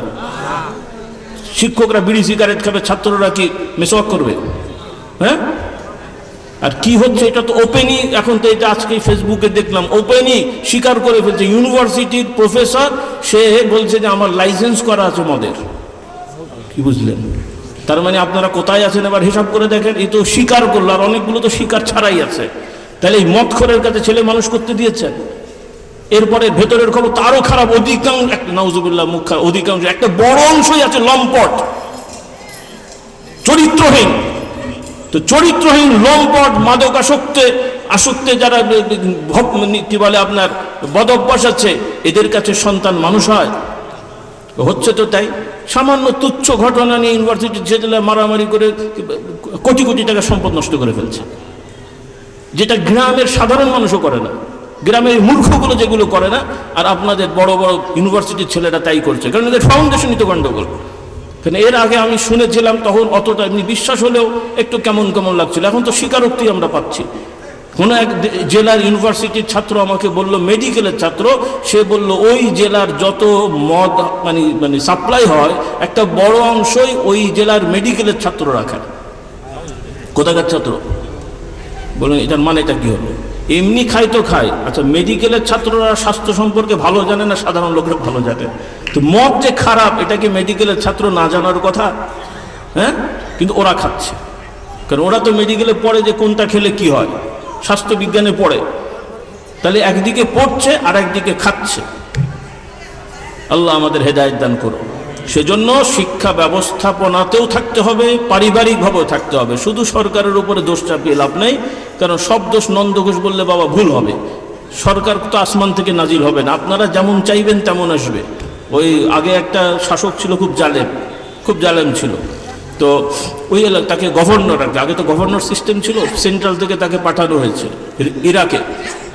সেন্ট্রাল ছিল মদিনা শরীফে সম্ভবত। তো ওখানে না, হ্যাঁ ইয়েতে, হ্যাঁ সিরিয়ায় শাম যেটাকে বলা হয়, সিরিয়া বলা হয়। সিরিয়া ছিল তখন কেন্দ্রীয় সরকার, আর গভর্নর ওখান থেকে পাঠানো হয়েছিল ইরাকে। তো সে খুব জালেম ছিল, মুসলমান, তবে মানে এমনি শাসন করে, কিন্তু তার মতের বাইরে গেলেই মারধর খুন করা তার অভ্যাস ছিল, নাউজুবিল্লাহ। এই বদ অভ্যাস ছিল, স্বৈর শাসক ছিল। তো এখন স্বৈর শাসক ঠিক আছে, নাউজুবিল্লাহ, এটা খারাপ, কিন্তু ওখানে ঘটনাক্রমে সে চলে আসছে, তাকে দেওয়া হয়েছে। এলাকার লোকেরা চিঠি লিখেছে সেন্ট্রালে যে আপনারা কেমন শাসক আমাদের দিলেন, আমরা তো অস্থির হয়ে গেছি। কারণ এর আগে আবার এদের কিছু দুঃসংবাদ আছে, মানে এরা খুব বেশি অনুগত না, মাঝে মাঝে বদমাইশি করতো। উনি সুন্দর একটা কথাই লিখে দিয়েছেন যে তোমরাও যেমন তোমাদের শাসকও তেমন। কি বুঝলেন?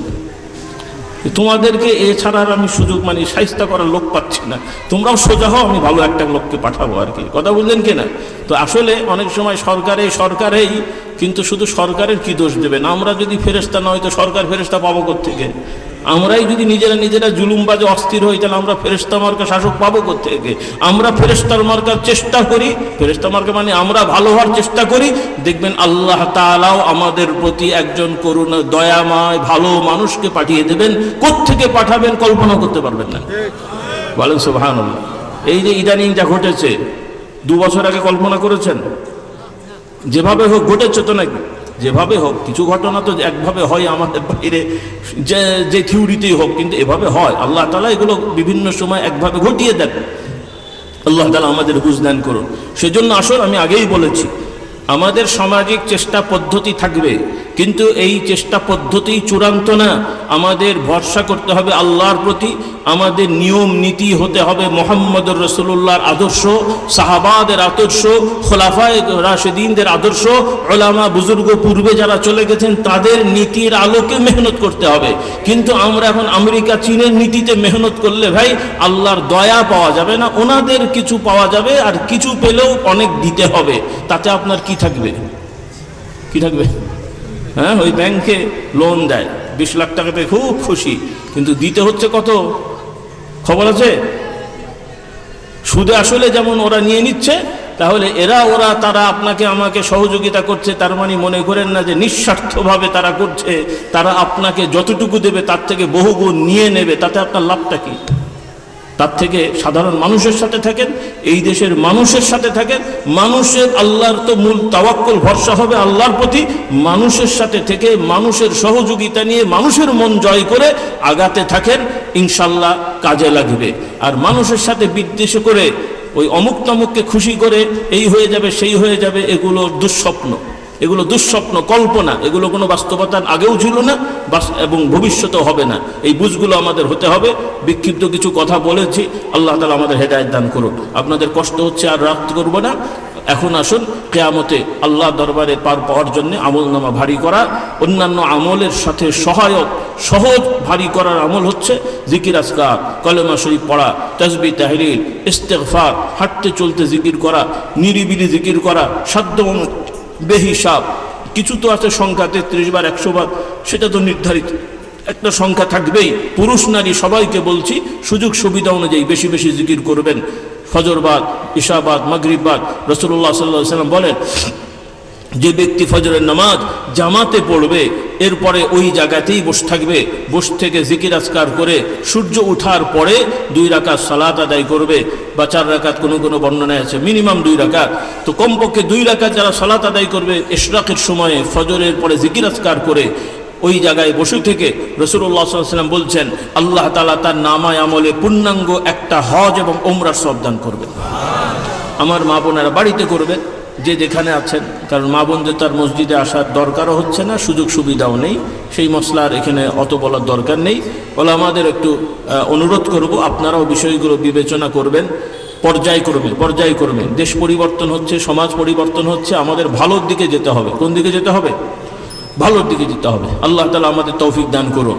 তো বিক্ষিপ্ত আকারে আমি যা বলেছি, এই বিষয়গুলো আরও অনেক বিষয়ের আমাদের বই পুস্তক আছে সংকলিত, কোরআন সুন্নাতে সব আছে, কিন্তু সবাই কোরআন হাদিস থেকে নিজেরা পড়ে পড়ে শিখে নেওয়া এটা এত সহজ না।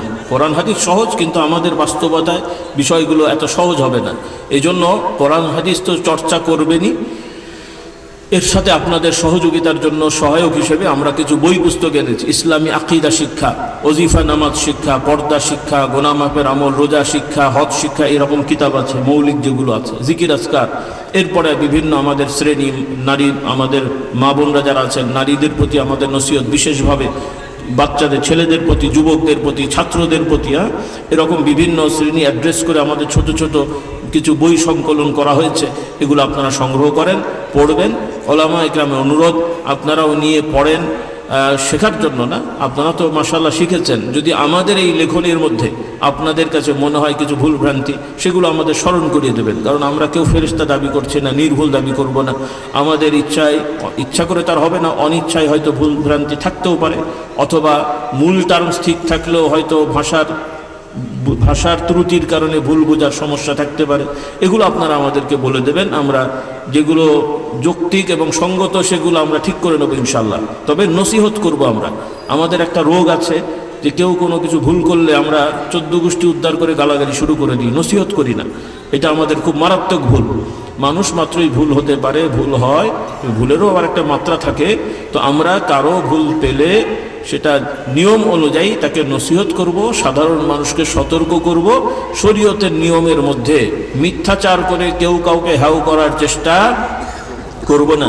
রাসূলুল্লাহ সাল্লাল্লাহু আলাইহি ওয়াসাল্লাম বলেন, কেউ কাউকে হ্যাও করার চেষ্টা করলে ওই ব্যক্তি অপমানিত হবে। আর একজনকে অন্যায়ভাবে হ্যাও করার চেষ্টা করলে যে করবে সেই একসময় অপমানিত হবে। সেজন্য আমরা সবার সম্মানকে বজায় রেখে আমরা কথা বলবো, গীবত গিল্লা থেকে আমরা বেঁচে থাকবো, মিথ্যাচারে তো প্রশ্নই হয় না, আর আচার আচরণে আল্লাহ রাসূল সাল্লাল্লাহু আলাইহি ওয়াসাল্লামের আদর্শকে আমরা ফলো করবো। আল্লাহ তাআলা তৌফিক দেন। আরেকটা অনুরোধ, জুমার দিনে আমরা একটু সময় নিয়ে মসজিদে যাব, আগে আগে মসজিদে যাওয়ার চেষ্টা করব। আর বিশেষ করে বাংলাদেশে মাশাআল্লাহ সুন্দর নিয়ম, জুমার দিন ছুটি আছে, শনিবার ছুটি, এটা বড় জরুরি বিষয় না, কিন্তু আমাদের জন্য একটা সহায়ক। কারণ অনেক ইসলামী রাষ্ট্র বলা হয় যেগুলো, সেখানেও কোনো রাষ্ট্রে জুমার দিন ফুল ছুটি না, তারা জুমার নামাজের বিরতি দেয়, বিরতিটা পর্যাপ্তই দেয়। এবং সেই বিরতিতে দেখা গেছে যে যারা ওখানে কাজকর্ম করেন ওই বিরতির পুরো সময়টাই তারা জুমার জন্য বরাদ্দ রাখেন। আর আমরা সারাটা দিন জুমার ছুটি পাই, আগের পরের দিনও ছুটি পাই, কিন্তু মসজিদে যাই আরবি খুতবা দেওয়ার আগ মুহূর্তে। আমরা সময়গুলো একটু কাজে লাগাই। রাসূলুল্লাহ সাল্লাল্লাহু আলাইহি ওয়াসাল্লাম বলেন, যে ব্যক্তি জুমার দিনে আগে আগে মসজিদে যাবে, আল্লাহ তাআলা তার আমল নামায় একটা উট দান করার সওয়াব দান করবেন। সবটা কি কম মনে হলো? কিন্তু এই সব অনেকেই জানি, কিন্তু অনেকেই আমরা যেতে আগ্রহটা পাই না। কিন্তু এটা যদি উল্টো হতো যে উটের গোশত খাওয়ানো হবে, কেমন হতো বলেন? কেমন হতো?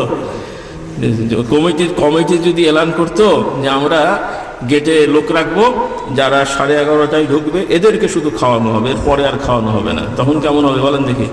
কয়টার সময় লোক যাবে? 10টায়? ও শোবে সাদেক থেকে লাইন ধরে বসে থাকবে, যদি আবার না ঢুকতে পারি। কি বলে, আমরা বৈষয়িক ব্যাপারে খুব বেশি আগ্রহ, আমাদের কোটি কোটি, মানে আল্লাহ নবী উদাহরণ দিয়েছেন, এই টাকা তো ব্যাপারই না, এই সওয়াবগুলো জাস্ট উদাহরণ। কিন্তু এই সওয়াবগুলো দুনিয়ার লাখ লাখ কোটি কোটি টাকা থেকেও কিয়ামতে আমাদের জন্য অনেক বেশি উপকারী হবে, বলুন সুবহানাল্লাহ। কারণ এই সামান্য ছোট্ট একটা সওয়াব একটা মানুষের জাহান্নাম থেকে মুক্তি পেয়ে জান্নাতের কারণ হয়ে যাবে, সুবহানাল্লাহ। এই জন্য আমাদের যেগুলো সুযোগ আছে, যেগুলো অনেক কঠিন, সেটা তো কঠিন, তারপরেও আমরা চেষ্টা করব। আর শরীয়তের কোনো বিধান সাধ্যের বাইরে না, বলি আলহামদুলিল্লাহ। কিছু কিছু হয়তো আমাদের দুর্বলতার কারণে, অলসতার কারণে একটু কঠিন কঠিন মনে হয়। এই জন্য আমরা পুরুষেরা জামাতে নামাজ পড়ার অভ্যাস করি, মা বোনরা যথাওয়াক্তে নামাজ পড়ার অভ্যাস করি। আর জুমার দিনের এই আমলটা করার জন্যে আমরা একটু উদ্যোগ নিই। এটা ফরজ ওয়াজিব না, আমার একটা পরামর্শ থাকুক, আপনারা এলাকার ওলামা ইকরাম পরামর্শ করবেন, মসজিদ কমিটির ভাইরা পরামর্শ করবেন যে জুমার দিনে আমরা আজানটা আউয়াল ওয়াক্তে দিতে পারি কিনা। কারণ আউয়াল ওয়াক্তে আজান দিলে মানুষ আজান শুনলে একটু অ্যালার্ট হয়।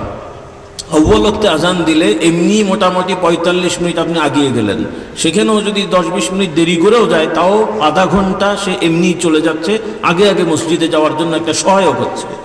কথা বললেন না? এখন যেমন সাধারণত 12:15 12:30টায় আজান হবে জুমার দিন, কিন্তু ওয়াক্ত কিন্তু হয়ে যাচ্ছে 11:50, 45, 47 ওই সময়ে। তো আপনারা যদি আউয়াল ওয়াক্তে আজান দেন, অটোমেটিক 45 মিনিট আগিয়ে যাচ্ছে। আর এমনিও আধা ঘন্টা আগে মানুষ যাওয়ার একটা ইচ্ছা বা প্রবণতা হয়ে যাবে। তাতে করে দেখা যাবে জুমার আগে 1-1.5 ঘন্টা আগে একজন ইমানদার চলে যাচ্ছেন, তিনি এই সওয়াবটা সহজেই পেয়ে যাচ্ছেন, বলুন সুবহানাল্লাহ। আর একটা সহায়ক হবে, খতিব সাহেবেরা যখন মানুষ দেখবেন তারা কথা বলবেন, কারণ খতিব ওনারাও তো মানুষ, সামনে লোকজন না থাকলে কাকে কি শেখাবে রে ভাই? একটু তো লোক থাকতে হবে, তো একটু বুঝদার লোক থাকতে হবে, তো অবুঝ লোক থাকলে তো কথা বেরোবে না। কারণ সে যে কষ্ট করে বলবে, সে যদি চিন্তা করে যে আমার কথা বেচারা বুঝবে না, তো সে কি বলবে?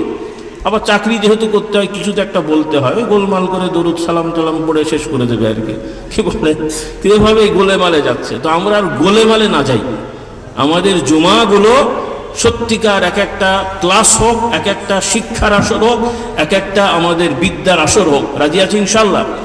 জুমার থেকেই যদি আমরা শতভাগ না হোক, জুমাটাকেই যথাযথভাবে কাজে লাগানোর চেষ্টা করলে এই সমাজে 10 বছরে চিত্র পাল্টে যাবে ইনশাল্লাহ। ইনশাল্লাহ বলেন। এটা অযৌক্তিকও না, অস্বাভাবিকও না, কারণ আমরা অনেকে জানি না খারাপ জিনিসগুলো। আর প্রতি জুমায় যদি মৌলিকভাবে সহজভাবে 3-4টা করে মৌলিক বিষয় ইসলামের বলা হয়, তাহলে এভাবে দেখবেন যে 2-3 বছরে ইসলামের বেশিরভাগ বিষয় আপনার জানাও হয়ে গেল। আর ইমানদার মাত্রই যখনই আমি জানবো এটা হারাম, তখনই আমি সেটা বাদ দেবো। যখনই আমি জানবো এটা ফরজ আমার জন্য প্রযোজ্য হয়ে গেছে, তখন থেকেই আমি এটা পালন করার চেষ্টা করব, এটাই তো ইমানের দাবি নাকি বলেন? না জানলে তো আর হচ্ছে না। তাহলে এইভাবে যখন জানার লোক বাড়বে, মানার লোক বাড়বে, সমাজের জুলুম, অবিচার, স্বৈরাচার সব এমনি কমে যাবে। বলুন সুবহানাল্লাহ। এই দুনিয়াটাই একটা জান্নাতের টুকরা হয়ে যাবে। ঘরে আর গ্রিল দেওয়া লাগবে না। আমিও এখন আবার কিছু হয়েছে, এই তো কয়েক বছর আগেও আসামে গেছিলাম, ঘরে থাকতে দিয়েছে, মানে কয়েক বছর ধরে নিয়মিত গেছিলাম, এরপরে আর ইদানিং যাওয়া হয়নি। তো প্রথম সম্ভবত গেলাম সম্ভবত কত সালে, যাই হোক তাও 2007-08 দিকে মনে হয়, মানে আজকে থেকে প্রায় তাও অনেক বছর না, 20 মানে 18-19 বছর আগে প্রথম যখন গেলাম, বা 15-16 বছর আগে। তো সেই সময় যখন গেলাম, যেই ঘরগুলোতে থাকতে দিয়েছে একটা ঘরে জানলার গ্রিল নেই, কি নাই, গ্রিল নেই। তা আমি মনে করছি নতুন বাড়ি হয়তো গ্রিল লাগাতে পারেনি। আর এক বাড়িতে গেলাম, সেও দেখি গ্রিল নেই। পরে আমি বলছি, ভাই আপনাদের গ্রিল নেই কেন? বলে, হুজুর আমাদের দেশে চোর নেই। সুবহানাল্লাহ। কারো ঘরে গ্রিল নেই, তো দরজা এমনি ঠেলে রাখে, জানলা এমনি খোলা রাখে, কেউ কারো ঘরে ঢোকে না। সুবহানাল্লাহ বললেন না? ওই আসামের প্রত্যন্ত অঞ্চলে, শহর এলাকায় না, শহর এলাকায় গ্রিলের পর গ্রিল, তার উপর আবার তালার সাথে তালা। গ্রামের মধ্যে এরকম অনেক জায়গায় দেখেছি। আরব দেশগুলো যারা গেছেন, সৌদি আরব যারা, আপনারা দেখেছেন দামি দামি জিনিস রাস্তায় পড়ে থাকে, দোকানের সামনে পড়ে থাকে, কেউ নেয় না। সুবহানাল্লাহ বিহামদিহি বলে। কারণ এই প্রথমত মানসিকতা, দ্বিতীয়ত প্রশাসনের কঠোরতা, দুটোর সাথেই লাগবে। কারণ সবাই তো এক মানসিকতা না, বেশিরভাগ থাকবে ইমানের কারণে অপরাধ করবে না, নীতির কারণে অপরাধ করবে না, আর কিছু দুষ্ট তো থাকবেই, ওগুলোর লাঠির কারণে অন্যায় করবে না। কি বলেন? এই লাঠি আর নীতি দুটোই লাগবে, লাঠি আর নীতি দুটোই লাগবে। শুধু নীতি দিয়ে সব হয় না, আবার শুধু লাঠি দিয়ে সব করা যায় না। তো যাই হোক, আল্লাহ তাআলা আমাদের কবুল করুন। বলুন আল্লাহ। অনেক কথা বেশি বলেছি, আপনাদের কষ্ট হলো, আমি একটু সংক্ষেপ করতে চাইলেও আপনারা মাশাআল্লাহ একটু আবেগ নিয়ে বসছেন, এই জন্য দু চারটি কথা বললাম। তো যা বলেছি বিক্ষিপ্ত আকারে, ভুলভ্রান্তি আল্লাহ তাআলার কাছে ক্ষমা চাচ্ছি। মাশাআল্লাহ কয়েক বছর ধরেই এই মাঠে হচ্ছে, এর আগে বিভিন্ন মাঠে হয়েছে, মসজিদে হয়েছে। আমাদের মুহতারাম সাবেক প্রিন্সিপাল সাহেব কলেজের, তিনি তার আব্বাজানের আমল থেকেই আমাদের মাহফিল হয়। আমার দাদা হুজুর আসছিলেন বহু আগে, তারপর আব্বা হুজুর বহুবার এসেছেন, আমিও বেশ কয়েকবার আসলাম। এখানে যারা আমাদের মুহতারাম প্রিন্সিপাল সাহেব এবং তার আব্বাজান সাবেক চেয়ারম্যান সাহেব এবং প্রিন্সিপাল সাহেবের যত ভাইরা আছেন সবাই মিলে, এবং তার আত্মীয় স্বজন বিশেষভাবে এটার সাথে সম্পৃক্ত, আর বাহিরেরও আমাদের যারা আছেন ভাই তারাও সম্পৃক্ত আছেন, আশপাশের থানা থেকে, ইউনিয়ন থেকে অনেক ভাইরা এসেছেন। তো সর্বোপরি আজকের এই আয়োজনে, মাহফিলে যে যেভাবে সম্পৃক্ত ছিলেন, এই মাদ্রাসার কমিটির সদস্যরা অনুমতি দিয়েছেন, মুহতারাম প্রিন্সিপাল সাহেব সুযোগ করে দিয়েছেন, বা যারা দায়িত্বশীল আছেন, সর্বোপরি এই ভালো কাজে যে যতটুকু যার সহযোগিতা আছে, আল্লাহ তাআলা সবাইকে উত্তম প্রতিদান দান করুন। অত্র এলাকার প্রশাসনে যারা আছেন, বিভিন্ন বিভাগের, আল্লাহ তাআলা তাদেরকেও জাযায়ে খায়ের দান করুন। সর্বোপরি আমার আহ্বান, আমরা সমাজে বিভিন্ন ধারায় ওলামাদের সাথে আছি, কোনোটাকে আমি খারাপ বলছি না, তবে যে যেই ধারায় থাকি আমাদের মূল নীতি হবে আমরা নবীর আদর্শকে ধরে রাখবো। রাজি আছি ইনশাল্লাহ। আর যে আলেমকে আমার ভালো লাগুক, যে হুজুরের আমি মুরিদ হই, অন্য কোনো আলেম হুজুরের সমালোচনা, তাকে বিদ্রুপ করা, তাকে হাউ করা, এই ধরনের মানসিকতা রাখবো না। আমার হুজুর ভালো, দোষ নেই, কিন্তু অন্য হুজুর খারাপ বা তিনি ঠিক নাই, এই কথাগুলো বলতে যাব না, বরং সবাইকে ইমানদার হিসেবে, মুমিন হিসেবে, আলেম হিসেবে সম্মান করব। রাজি আছি ইনশাআল্লাহ। অন্তরটাকে পাক সাফ করে ফেলবো। আর কোনো মানুষ ভুল করলে আমরা সতর্ক করব, নসিহত করব, দুচ্ছাই টিটকারি করব না। এই নীতিগুলো আমরা অবলম্বন করব। কারণ এখন ফেসবুক নামক যে বিষয়গুলো আছে, এখানে খুব ভয়ঙ্কর। বহু আমাদের যুবকরা যারা নিজেদেরকে ইসলামের দাওয়াতে লেগে আছে বলে দাবি করে, কিন্তু তারাও ফেসবুকে বিভিন্ন আলেম ওলামাদের ব্যাপারে বা ব্যক্তির ব্যাপারে এমন সব ভাষা ব্যবহার করে যেগুলো খুবই মারাত্মক। আল্লাহ তাআলা আমাদের সবাইকে হেদায়েত দেন। বলুন আল্লাহুম্মা আমিন। আর কথা বাড়িয়ে কষ্ট দিচ্ছে না, আমি সহ সবাই আল্লাহ তাআলার কাছে ক্ষমা চাই, তওবা করি, ইস্তেগফার করি।